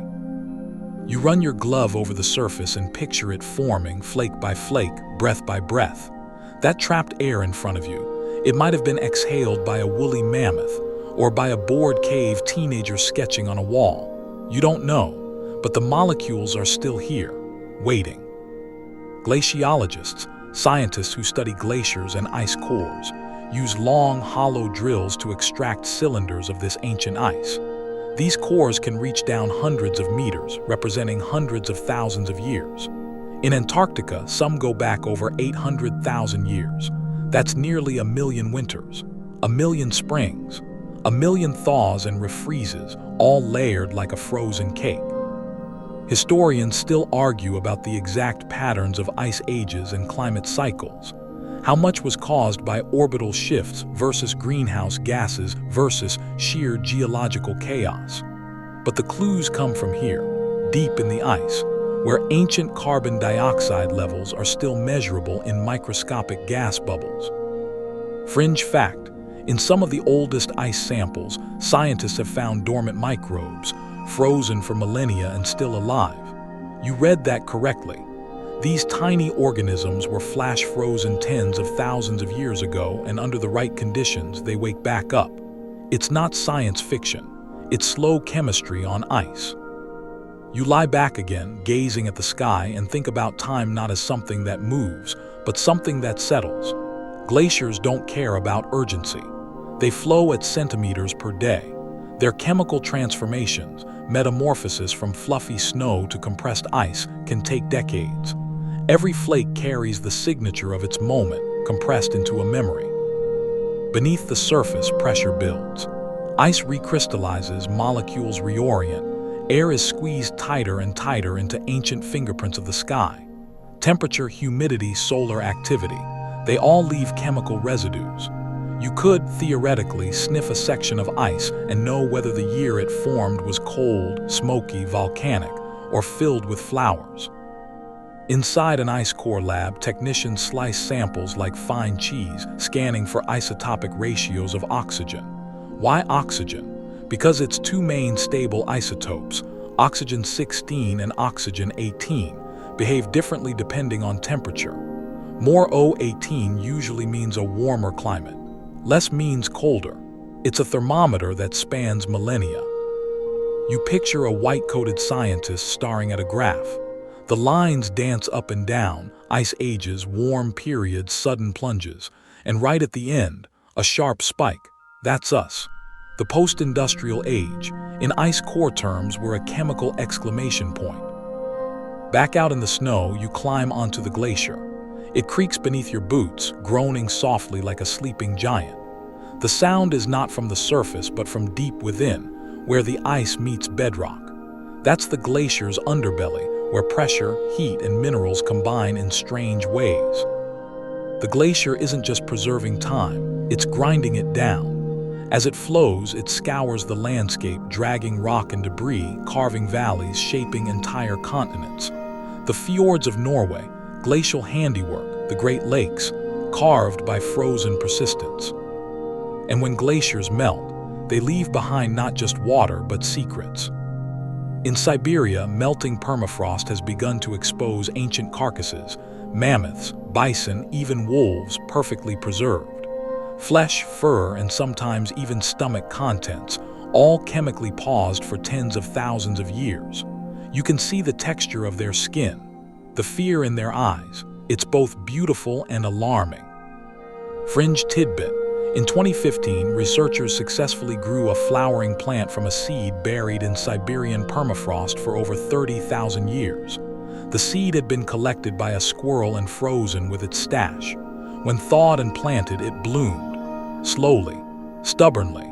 That's what time does in ice. It waits. You exhale and watch your breath freeze in the air. And for a moment you realize your own exhalation could be a time capsule. If trapped in snow, buried under more layers, frozen for a few millennia, someone might one day measure it. Study its isotopes. Learn what you ate, what you breathed, how much carbon you carried. Ice doesn't just store time, it chemically embodies it. Now step into a crevasse, carefully. The walls are blue, so blue they feel imaginary. Light scatters strangely inside ice, and deeper ice absorbs reds and yellows first, leaving only cool wavelengths behind. The blue you see is the color of pressure, the color of age. At the base, trickling meltwater glides along a tiny channel, carrying ions, calcium, sulfate, chloride freed from their frozen prisons. This water tastes ancient, filtered by time. You sip it and feel the cold all the way down. Historians still argue whether the melting of ancient ice poses microbiological risks. Some researchers worry that pathogens locked away for eons could reawaken, like frozen Pandora's boxes. Others believe they'll be too damaged to do harm. Either way, we're beginning to wake the deep sleep of ice, slowly, unintentionally. And that brings us to climate. The chemical signature of modern carbon emissions is now etched into the ice. Rising CO2 levels, black carbon from wildfires, nitrogen compounds from fertilizers. Time is being recorded faster than ever. The glacier is absorbing your era, moment by moment, whether you like it or not. But don't panic, not yet, just listen. The glacier creaks again. It's still writing, still remembering, still watching the slow chemistry of time unfold. You reach out, press your palm to the ice and feel it, not just the cold, but the patience, the weight, the record, the warning. And in the distance, the snow begins to fall again, light, silent, and full of future stories. You blink and the world changes, not dramatically, no meteor, no trumpet, no whispered prophecy, but quietly. You're dreaming, or maybe half dreaming. The room is familiar but off-kilter. Shadows move in slow spirals. A ceiling fan turns, but you don't remember owning one. Somewhere faintly, there's music that sounds like water learning how to sing. Time is flexible here. This is your brain on dreams, not just resting but rewriting. And the chemistry behind it, it's sneakier than you think. Let's rewind a bit. You lie down in bed, lights off. Your brain doesn't just shut down, it reconfigures. In the first few minutes of sleep, waves of slow delta activity begin to wash over your cortex. Blood flow shifts, muscles loosen, your body temperature drops slightly. Melatonin whispers SHHH, and you slip below the surface. But that's just the beginning, because sleep isn't one thing, it's a cycle, a dance, a chemical loop that repeats itself in roughly 90-minute intervals. Light sleep, deep sleep, REM, repeat. REM, rapid eye movement, is where the fun happens. Your brain becomes almost as active as it is during waking. Heart rate fluctuates. Breathing becomes irregular. Your body paralyzes itself helpfully to keep you from acting out dreams. And then your perception of time begins to unravel. In dreams, minutes stretch or compress. You fall off a cliff and land before you hit the ground. You live an entire day only to wake up 6 minutes later. There's no consistency, no clock on the wall, just events strung together with the narrative logic of a squirrel writing a screenplay. Historians still argue whether ancient cultures considered dreams to be messages from the gods or simply the flickerings of an untethered mind. In ancient Egypt, dream interpreters held respected positions. In ancient Greece, temples were built where people could sleep and receive divine answers in their dreams. These weren't hallucinations. These were dispatches from beyond. But modern neuroscience says otherwise. Dreams, it tells us, are a byproduct of memory consolidation, emotional processing, and random neuron firings smoothed over into a story by your brain's internal narrator. Basically, your mind throws a bunch of images in a blender and your cortex tries to make soup. And yet there's still mystery. You felt it, those dreams where time feels real, where you remember growing up, growing old, crying, laughing, loving, all in the space of what couldn't be more than 20 minutes. You wake up and swear it happened. You check your phone and realize it didn't. The chemical explanation: neurotransmitters. During REM sleep, serotonin and norepinephrine levels drop dramatically. These are the chemicals that keep your waking thoughts linear and logical. Without them, your internal clock gets fuzzy. Dopamine spikes in certain brain areas, especially those linked to reward and emotion. This cocktail creates the conditions for non-linear time, dream time.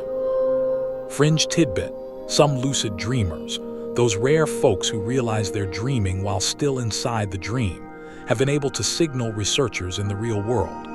Eye movements are one of the only body signals not paralyzed during REM. So in experiments, lucid dreamers were asked to move their eyes left, right, left as a cue. And they did, from inside the dream. Even stranger, some attempted to count seconds in dreams, marking time with deliberate eye movements. The results, mixed. Time seemed to pass slightly slower in dreams than in waking life, but it was inconsistent, as if dream time has its own rules, or none at all. And let's not ignore the chemicals we add on purpose. Certain substances, like melatonin, valerian, or antihistamines, can nudge your dreams toward vividness or weirdness. Others, like antidepressants, suppress REM sleep entirely. And then there are the big players, psychedelics. Some users report dreamlike distortions of time under substances like LSD or psilocybin. Seconds stretch, hours collapse. One user described spending eternity inside a song.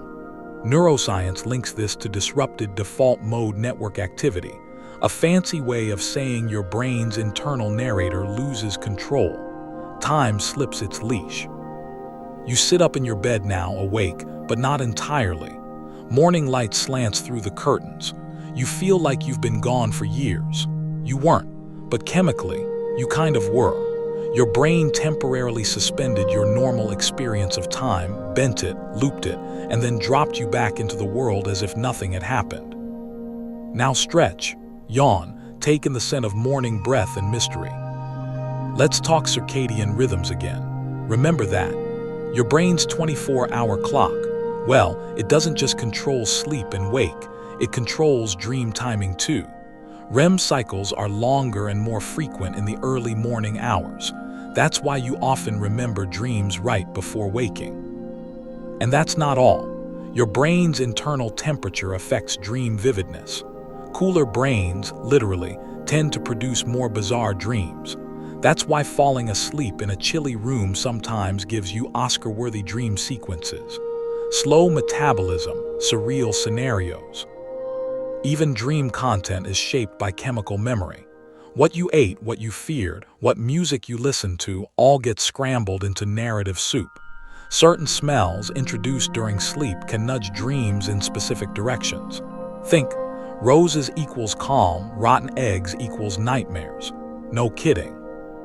Historians still argue over why we dream at all. Is it memory management, emotional rehearsal, random static, evolutionary rehearsal for danger? One theory suggests dreams helped early humans practice problem solving without real-world consequences, like a biological simulator. Lion attack, dream it first, then avoid it. But no theory fully explains the time distortion. You look at your clock. 6:03 a.m. you were asleep for 5 hours. But in your dream, you traveled to a distant planet, joined a choir of glow-in-the-dark cats, and reconciled with your high school nemesis. Emotionally exhausting, temporally confusing. But chemically, consistent. Your brain responded to deep internal signals, neurotransmitters, hormones, memory fragments, and generated a synthetic experience of time. And you believed it. For a while, it was more real than reality. So tonight, when you close your eyes, remember this. Your dream self lives in a time zone all its own. No calendars, no deadlines, just the slow, elastic chemistry of sleep, stretching 1 second into a lifetime and 1 hour into a blink. And if you happen to meet someone in your dream who says they've been waiting for you for years, maybe they have. You twist the lid off a brand new jar of face cream and inhale deeply. It smells like citrus and mystery, like a spa made of promises. You dab a bit on your skin and pretend you've just shaved a few minutes off your age, maybe even a day. You didn't, but the illusion is powerful and deeply chemical. Right next to that jar is a gas station receipt. You sniff that too. Don't ask why. It smells like gasoline, sharp, oily, almost ancient, because chemically speaking it is. You're holding 2 items born from fossil fuels, one meant to soothe your pores, the other to power a combustion engine, and both are tangled up in the long lie of freshness. Let's start with the fossil fuels. You fill your tank. The gas is clear, pale amber, and vaguely iridescent. It looks modern, efficient, but it's ancient. Buried under immense pressure and time, the plankton and plants of 100 million years ago were slowly cooked into crude oil. Its time liquefied. Organic chemistry aged like wine, then cracked and refined into high-octane juice. You burn it in seconds. That gasoline took eons to form, and you just burned it to buy gum. That's fossil fuel logic, long-formed, short-lived, high-impact. And it's not just cars. That synthetic fragrance in your cream, likely derived from petrochemicals. Same with the parabens, the stabilizers, the emulsifiers. Even the smooth texture, some of that might come from mineral oil, a byproduct of crude refining. Fringe tidbit: a single barrel of oil, about 42 gallons, only yields around 19 gallons of gasoline. The rest becomes diesel, jet fuel, asphalt, lubricants, and yes, cosmetics, plastics, cleaning agents, and fertilizers. The ghost of a dead fern might be in your shampoo.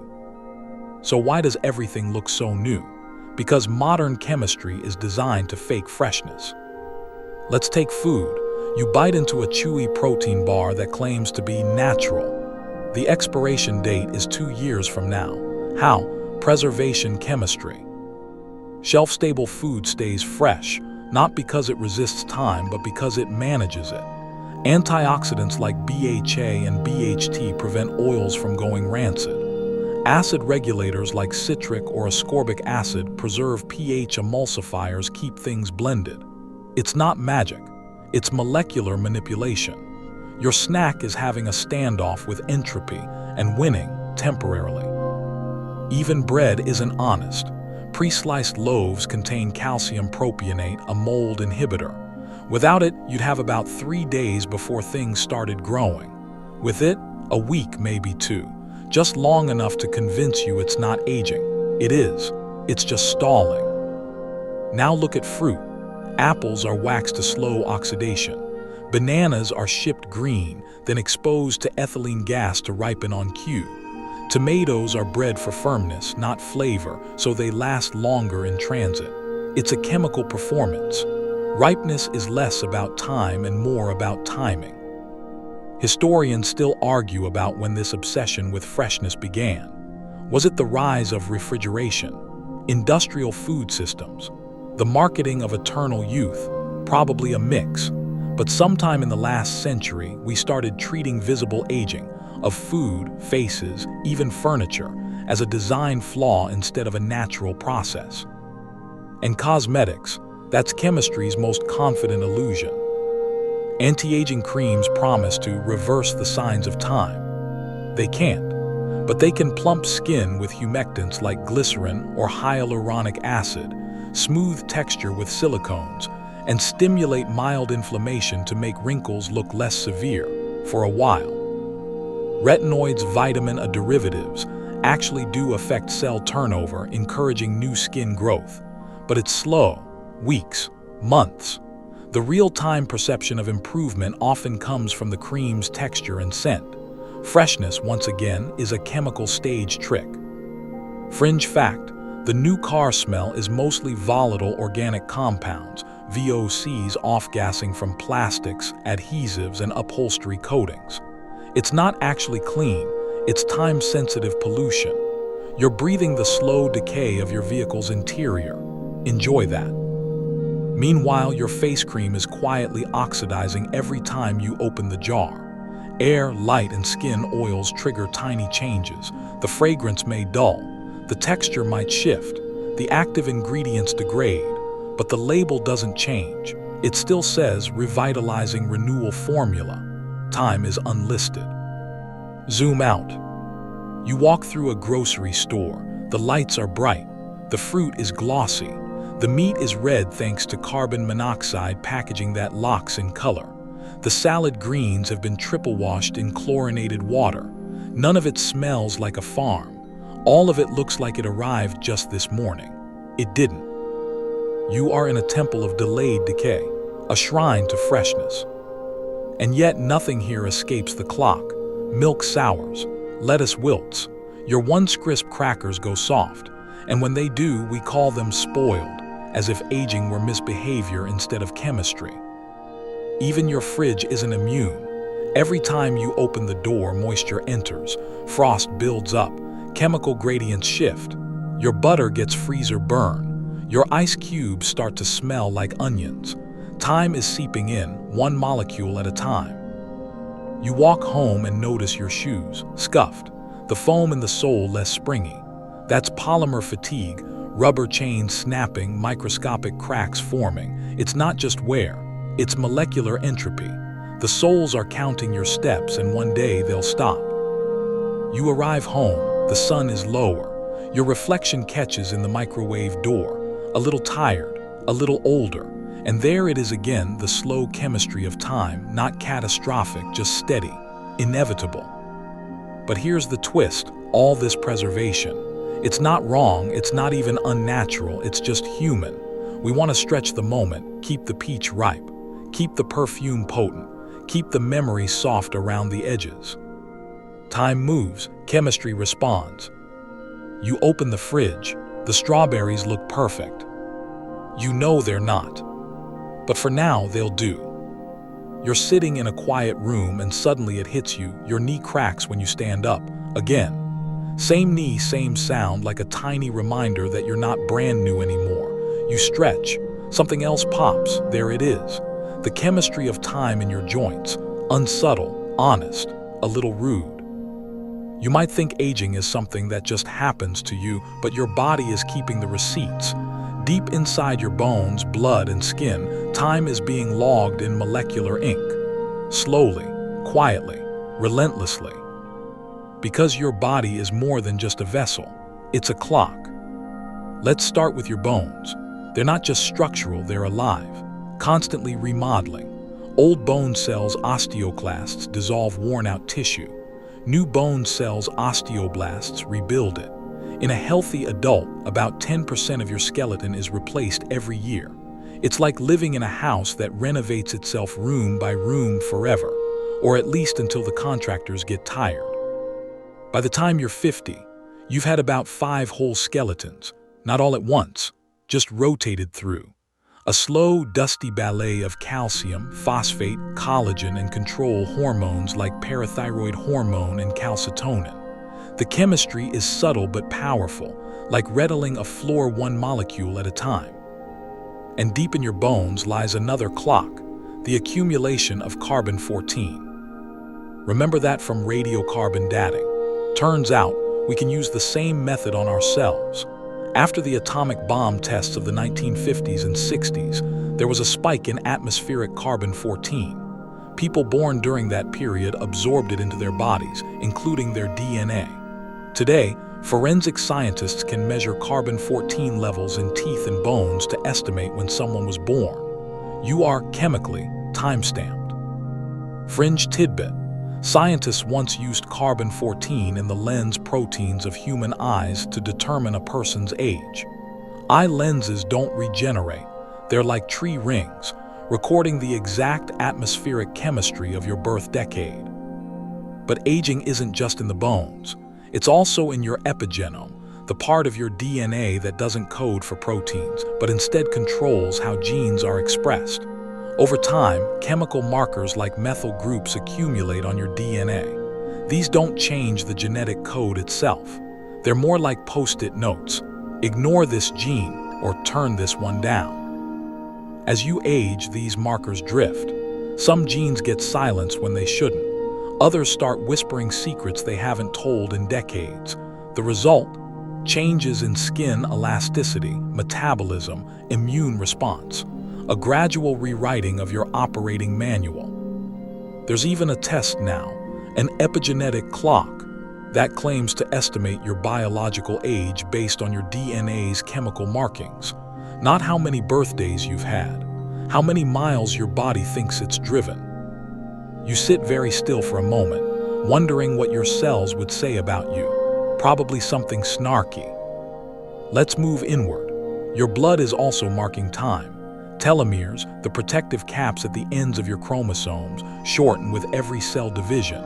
When they get too short, the cell stops dividing or self-destructs. This is cellular aging or senescence. It's your body's way of saying, we've done enough copies. Let's retire this one. Historians still argue whether telomere shortening is a cause of aging or just a symptom. But either way, it's a handy metric. Shorter telomeres have been linked to stress, poor sleep, and bad diet. Longer ones, meditation, exercise, maybe good luck. Time, it seems, has favorites. You open your mouth and run your tongue along your gums. Even your teeth know the score. Enamel wears, dentin darkens. You can tell the age of a tooth by analyzing the ratio of oxygen and strontium isotopes.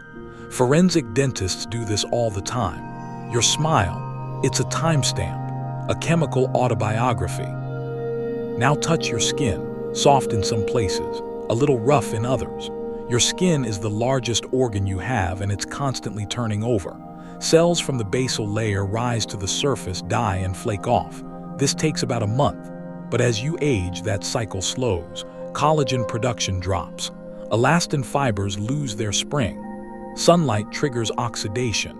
Free radicals nibble away at lipids and proteins. Even fingerprints, those supposedly unchanging patterns, can fade slightly with age. Grooves flatten, ridges soften. Time, again, doesn't destroy, it edits. And deep inside your brain, neurons mark time in different ways. You lose about 85,000 neurons a day, most of them unremarkably.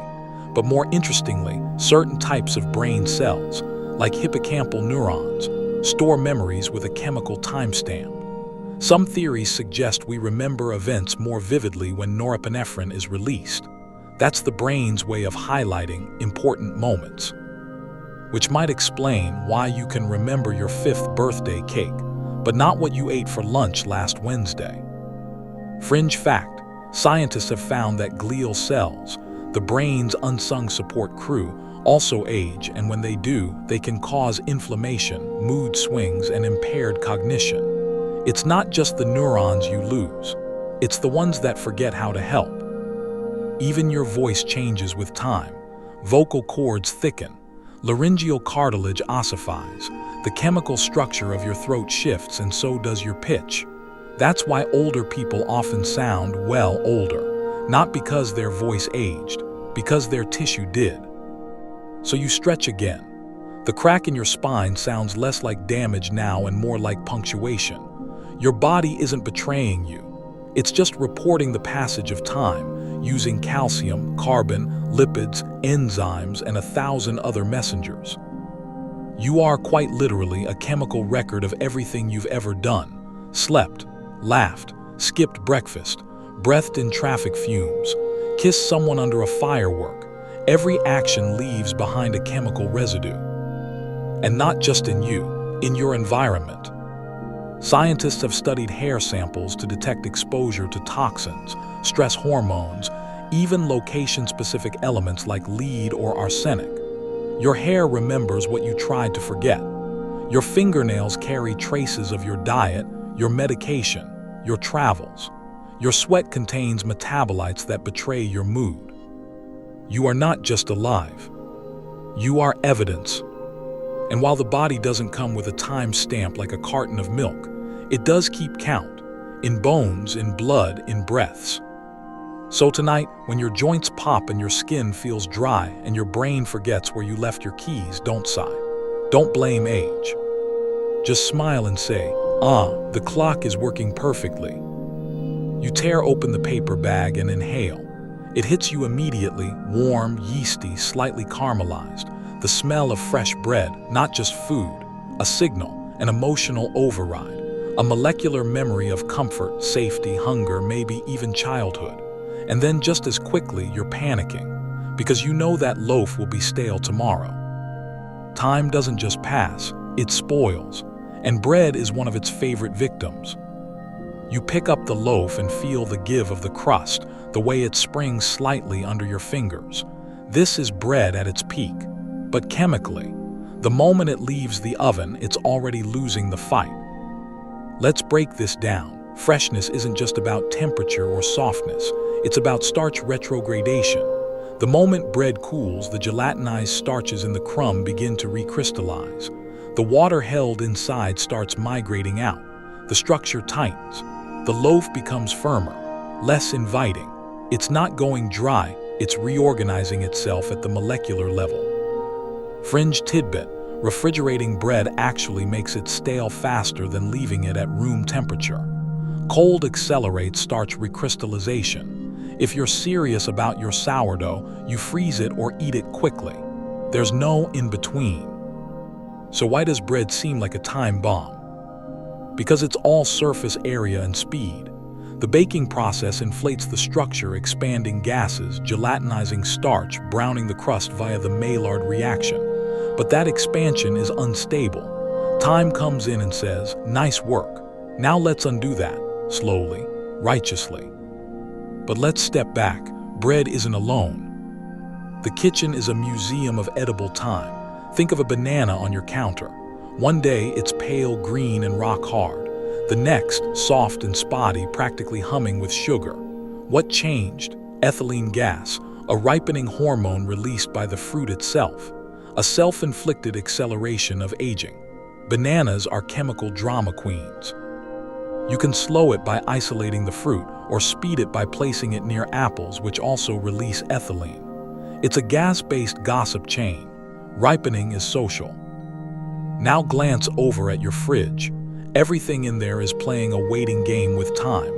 You see expiration dates printed like prophecies, but let's be honest, you don't believe them. Some dates are conservative, some are random, some are legally required guesswork.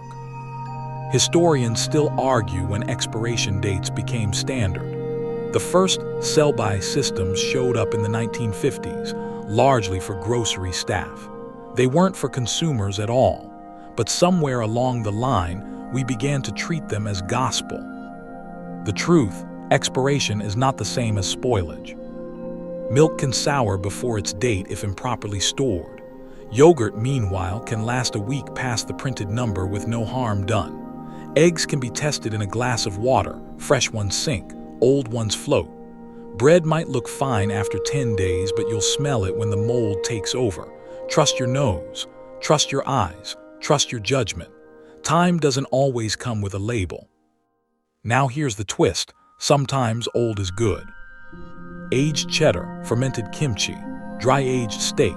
These are examples of controlled spoilage, a surrender to time guided by chemistry. Proteins break down into flavorful peptides.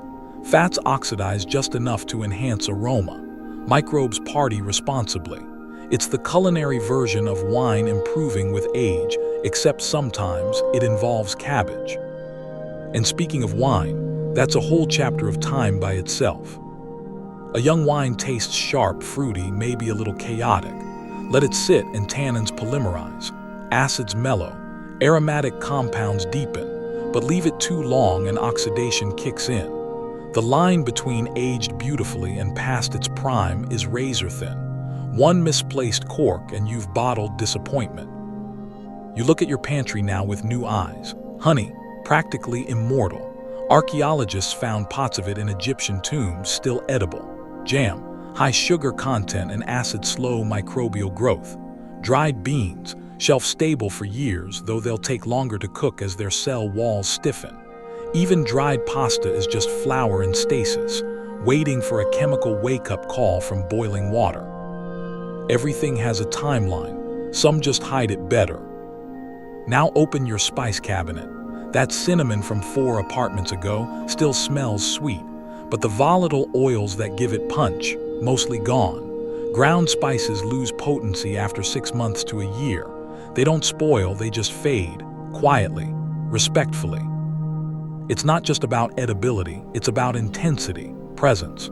The way time smooths edges, dulls brightness, shifts focus. Like you. Let's not pretend you're immune to this. Think about your own expiration dates, the arbitrary ones you assign yourself. Too old to switch careers, too late to start writing. I should have figured it out by now. These thoughts aren't based on biology. They're a trick of perception, a social expiration, not a chemical one. Fringe fact, your taste buds regenerate every 10 to 14 days. Your ability to appreciate flavor doesn't expire, it just evolves. You hate Brussels sprouts at 10, crave them at 30. That's not opinion. That's neurochemistry and gene expression shifting with age. Even your metabolism, a poster child for time's cruelty, is more adaptive than we think. Yes, things slow down, but the real shift comes from behavior, not destiny. You change. Your inputs change. The chemistry responds. Back in the kitchen, you slice into that loaf of bread. The crust crunches. The inside steams. It smells perfect, but you know it won't be like this tomorrow, and instead of dreading that, you admire it. Freshness is fragile. It's honest. It forces you to pay attention, to show up, to eat the bread today. Not next week, not later. So maybe instead of worrying about expiration, you focus on consumption. Not wasteful indulgence, but intentional living. Eating while it's hot, savoring the softness, tasting time moment by moment. Because every bite is chemical poetry, a collaboration between heat, flour, yeast, and hours. And like all good poetry, it doesn't last. But it was perfect for a moment. You're in a laboratory, but not the kind with beakers and Bunsen burners. This one hums with precision. Lasers flicker. Cryogenic chambers hiss softly. A quantum computer idles in the corner like a sleeping dragon. You're here because someone somewhere decided to ask a deeply unsettling question. What if time isn't just something we experience? What if it's something we can engineer? Welcome to the strange and very real world of time crystals. Yes, you heard that right, time crystals. It sounds like science fiction. It was science fiction, but now it's also science. Real, peer-reviewed, peer-confused science. First proposed in 2012 by Nobel Prize, winning physicist Frank Wilczek. A time crystal is a state of matter that, unlike regular crystals, which repeat in space, repeats in time. Imagine a structure that changes its configuration in a predictable pattern forever without using energy, like a clock that never needs winding, like a molecule that pulses on a loop without burning fuel. You furrow your brow. That sounds impossible, and it kind of is under the laws of traditional thermodynamics. Systems at equilibrium can't spontaneously oscillate, but quantum mechanics, that's a whole other soup. Time crystals only exist in non-equilibrium states where the rules get flexible. Fringe fact: the first time crystal was experimentally realized in 2016 using a chain of ytterbium ions manipulated by lasers. In 2021, researchers at Google used their quantum computer, Sycamore, to create a discrete time crystal using a row of qubits. It oscillated, it repeated, it defied decay, just long enough to prove the point. You take a step back, let's break this down. A normal crystal, like a diamond or salt, has a repeating atomic structure. It's symmetrical in space. You can slide it along certain directions and the pattern matches up. A time crystal, in contrast, has a structure that repeats in time, but it's not just repeating. It's doing so in a way that breaks time translation symmetry. Imagine pushing a child on a swing, and instead of swinging at the frequency of your pushes, the swing moves at its own rhythm, stubbornly offbeat, eternally consistent. It's not just going back and forth, it's defining its own time. That swing is a metaphor. The time crystal is the reality. At the quantum scale, particles can exist in multiple states at once. Add a bit of clever design, a dose of external rhythm, like a laser pulse, and you get a system that settles into a pattern of oscillation that doesn't match the input. It's like asking your watch to tick every second, and it chooses every 2 seconds instead, but still obeys that rule forever. A weird, eternal stutter step of atomic timekeeping. And here, where it gets wild, time crystals don't consume energy to do this. Most things in motion eventually run down. Time crystals theoretically don't. They sidestep entropy. They don't decay. They keep dancing long after the music stops. You rub your temples. It's a lot, but think about what this means. Time crystals aren't just exotic physics. They hint at a deeper, possibly untapped structure in the fabric of time itself. A slow chemistry that doesn't dissolve into randomness but loops, predictably, endlessly, outside the rules as we know them. Historians still argue whether the discovery of time crystals will ever lead to practical technologies. Some see it as purely theoretical, beautiful but useless. Others dream big. Quantum memory storage, fault-tolerant computing, energy-free clocks that never drift. Either way, it shifts how we understand time, not just as a flowing river but as a terrain, a texture, something that can be sculpted. You glance at a nearby monitor and the qubits flash on screen. Their data pulses with a quiet, otherworldly rhythm. The system is alive in time, but not like you are. Its version of now doesn't match yours. It exists in a closed loop of cause and effect, one that chemistry, at least at this scale, doesn't traditionally allow. But you're not done, because there's another layer to this: temporal entanglement. In quantum systems, particles can become entangled, linked such that the state of one instantly influences the other, no matter the distance. Recent research suggests this entanglement may not just exist across space, but across time. Two particles, created at different moments, can influence each other as if the timeline between them doesn't matter. You pause. That means, in theory, something you do now could influence something that already happened.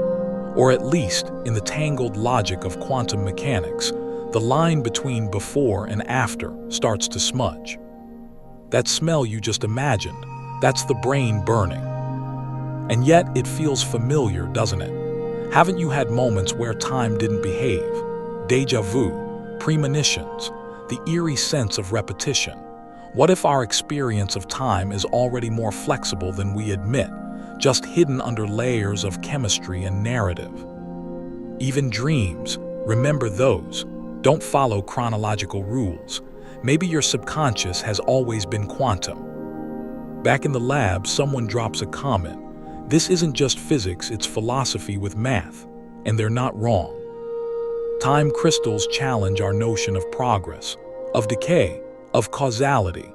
They suggest a version of existence where change isn't inevitable, where stasis is active, where loops matter more than lines. You glance at your own watch, suddenly skeptical. It ticks, but only because we've designed it to tick. Its rhythm is imposed, not intrinsic. But inside your body, your circadian rhythm hums along, tied to a 24.2-hour cycle. Inside your DNA, telomeres short, mitochondria sputter, proteins fold. Time moves through you chemically, biologically. But quantum time, that's something else entirely, something recursive. Fringe metaphor. If your body is a song, then your cells are instruments, and quantum time is the echo chamber no one knew was there. So what do you do with this knowledge? Not much yet. Time crystals aren't ready to fix your sleep schedule or unburn your toast, but they've opened a door. They've hinted that time, like matter, has phases. And you, curious, fragile, time-bound human, have just seen a glimpse of one you weren't supposed to know existed. And that, frankly, is kind of beautiful. You're standing on a quiet hillside and the wind is full of dust. Not the kind you wipe off bookshelves, but the kind that whispers. It slips into your clothes, your lungs, even your thoughts. This dust isn't dirty, it's data, a molecular record of everything that once was. Welcome to the after party of time. Here's the simple truth. When you die, you don't just disappear. You chemically unravel, you participate. Your atoms go back into the system, but not quietly. You leave a residue, a trace. You become part of the slow chemistry of history, ash, dust, and sometimes digital exhaust. Let's begin with the body. When a living organism dies, the soft tissues begin to break down through autolysis, your own enzymes digesting your cells from the inside out. Next comes putrefaction when bacteria get involved. Methane, ammonia, hydrogen sulfide, all those cheery gases bubble up, giving decomposition its signature perfume. But this isn't just rot, it's transformation. Carbon bonds break, proteins denature, fat turns to waxy adipocere under the right conditions, bone loses collagen, becoming brittle. Eventually, only minerals remain: calcium, phosphorus, traces of strontium, even fluoride. A skeleton, stripped of personality but still full of information. Fringe fact: forensic anthropologists can estimate a person's diet and geographic history based on the isotopes in their bones. Oxygen, nitrogen, and carbon ratios tell stories about the water you drank, the food you ate, and even how far you traveled. So no, you don't vanish, you get filed. And where you're buried or scattered affects what happens next. In rich, oxygenated soil, microbes make quick work of decomposition.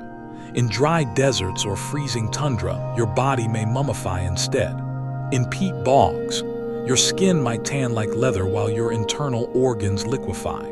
Bogs are weird. Some environments are so gentle, so slow, they preserve you for centuries. Others chew through flesh and memory in months. Time is not consistent. It chooses its tools carefully. But here, where it gets personal, your chemical shadow can outlive your body. Hair can persist for decades, teeth even longer, and in places like Pompeii, people didn't leave bones, just voids in the ash where their bodies once were. Spaces filled in with plaster by archaeologists, negative space as biography. Now imagine you're cremated. Fire reduces you to ash and fragments, but even that ash tells a story. High in calcium, low in carbon, sometimes with traces of medication or heavy metals. There's no such thing as nothing left, not chemically.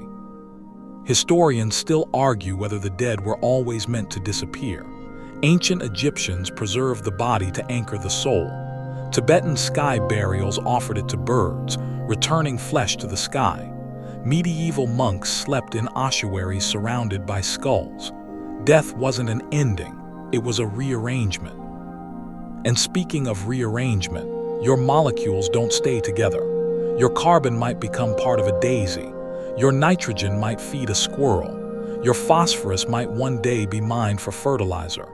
There's a good chance you'll be recycled, chemically speaking. But in modern times, you're also leaving digital remains. That's right, your data has chemistry too. Every photo, text, playlist, and post sits on a server somewhere, etched into silicon wafers, held in charged states, kept cool with liquid-cooled processors and fans humming like lullabies. Your digital self persists, even after your heartbeat stops. Fringe tidbit: some cloud services offer legacy settings, allowing your online accounts to outlive you. AI chatbots have been trained on the texts of deceased individuals, recreating their voices, their cadences, their humor. Your ghost may one day live in a data center in Arizona. Even now, your metadata is out there: timestamps, geotags, IP logs, a chemical echo encoded in electrons and semiconductors, a new kind of fossil. And it's not just your personal trail. Society as a whole is leaving behind a chemical legacy: industrial byproducts, plastic particles, antibiotics in rivers, radioisotopes from nuclear tests. The mid-20th century left a global layer of carbon-14 in the soil. It's called the bomb spike. We left our timestamp. Future archaeologists or aliens will find it and say, "Ah, that's when things got noisy." Even cemeteries aren't exempt. Embalming fluids leak. Casket linings break down. Groundwater carries trace elements outward. The dead, though buried, continue to mingle chemically with the living world. You sit now watching dust swirl in a shaft of late afternoon light. This isn't just dust, it's skin cells, plant fragments, microplastic, bits of space rock, ancient spores, maybe part of a book someone burned long ago. The air is thick with time. Breathe it in, taste the past. And know this: you are not a closed system. You're porous. Your body exchanges atoms with the world constantly. Every breath brings in particles older than the moon. Every exhale carries your signature back into the wind. You're not going to last forever, but you're not going to vanish either. Some part of you will stick around, settle in soil, etch into memory, echo in code. A breadcrumb trail through entropy. Time won't stop when you do, but it will carry your chemistry forward. You're kneeling in the dirt with a small metal box in your hands. It's surprisingly heavy for its size, dense with intention. You pry the lid open and inside, everything is quiet. There's a letter written to no one in particular, a thumb drive wrapped in foil, a photograph, a toy car, a faded movie ticket, and a coin that doesn't look like money anymore. A time capsule. Not a container of things, a container of time. You close the lid again, feeling a weird sense of reverence.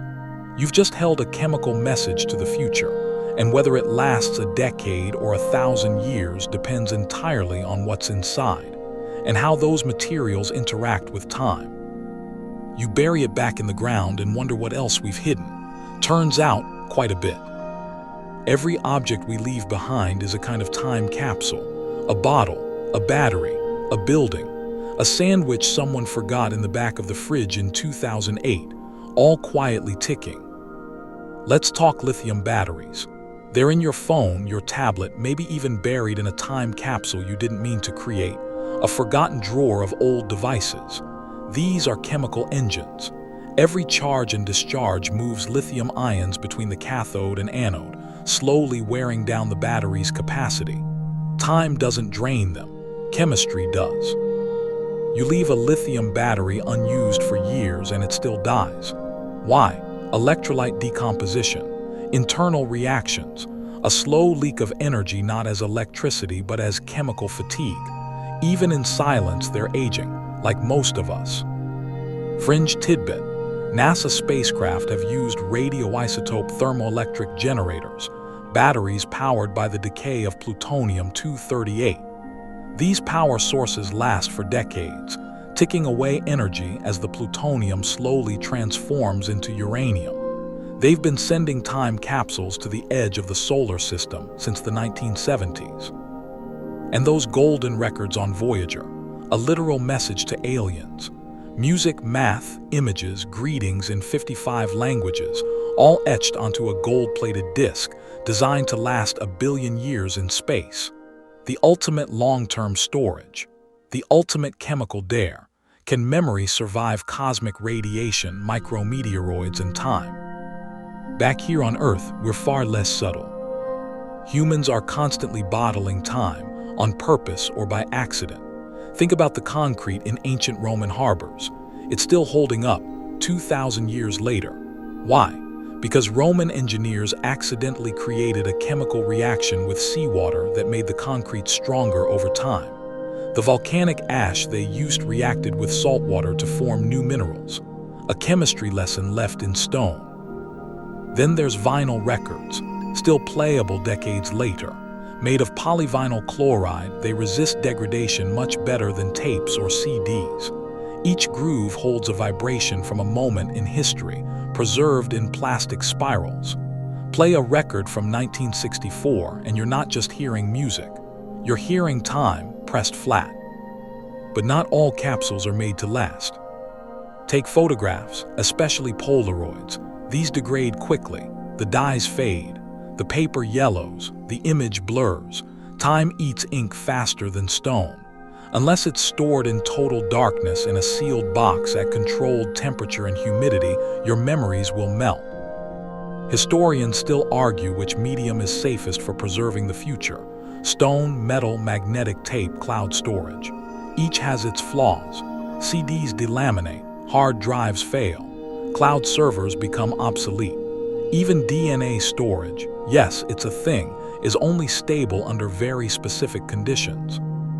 Which brings us to biological time capsules. Seeds, frozen embryos, DNA banks. They don't look like messages, but they are. Genetic snapshots paused, waiting. Some seed banks, like the Svalbard Global Seed Vault in the Arctic, are designed to last centuries. Built into permafrost, shielded from war, weather, and politics, they hold tens of thousands of plant species, just in case. If that's not hope in chemical form, what is? You're walking now through a museum of unintentional capsules, a drawer full of receipts with ink slowly disappearing, ticket stubs becoming unreadable, rubber bands turning brittle. These weren't meant to last, but they linger anyway. Fragile timelines cracking quietly. Then there are the accidental relics. A pair of sunglasses buried in sand for 50 years, perfectly preserved. A child's drawing found inside a wall during a renovation. A digital file that can't be opened because the software is extinct. Time capsules aren't always buried. They're lost, forgotten, dormant. And you're a capsule too. Your memories are chemically encoded in neurons. Your skin holds sunlight from last summer in freckled patterns. Your bones carry the isotopes of the place you grew up. Your hair keeps a record of stress, sleep, and diet. You are a layered archive: proteins, lipids, regrets. Fringe fact: there's a technique called bomb pulse dating that uses carbon-14 from Cold War nuclear testing to determine when cells in your body were born. Your brain might be older than your liver. Some of you is ancient. Some of you is Tuesday. So now you stand in your room staring at your stuff. Your hoodie, your headphones, your unread books, your half-used pens. It all feels temporary, but it's not. Time clings. And one day, someone might pick up your notebook and read a list you forgot you made. They'll try to imagine you, who you were, why you spelled Wednesday wrong, whether you meant to keep that leaf pressed between the pages. And that's the real power of chemistry. It doesn't preserve the whole story, just enough for someone to guess the rest. So tonight, maybe write a letter, seal it in something waterproof, hide it somewhere strange. Fill it with jokes, confessions, recipes. Make a time capsule not for the world but for whoever stumbles across it. Because the slow chemistry of time is always recording. And now so are you.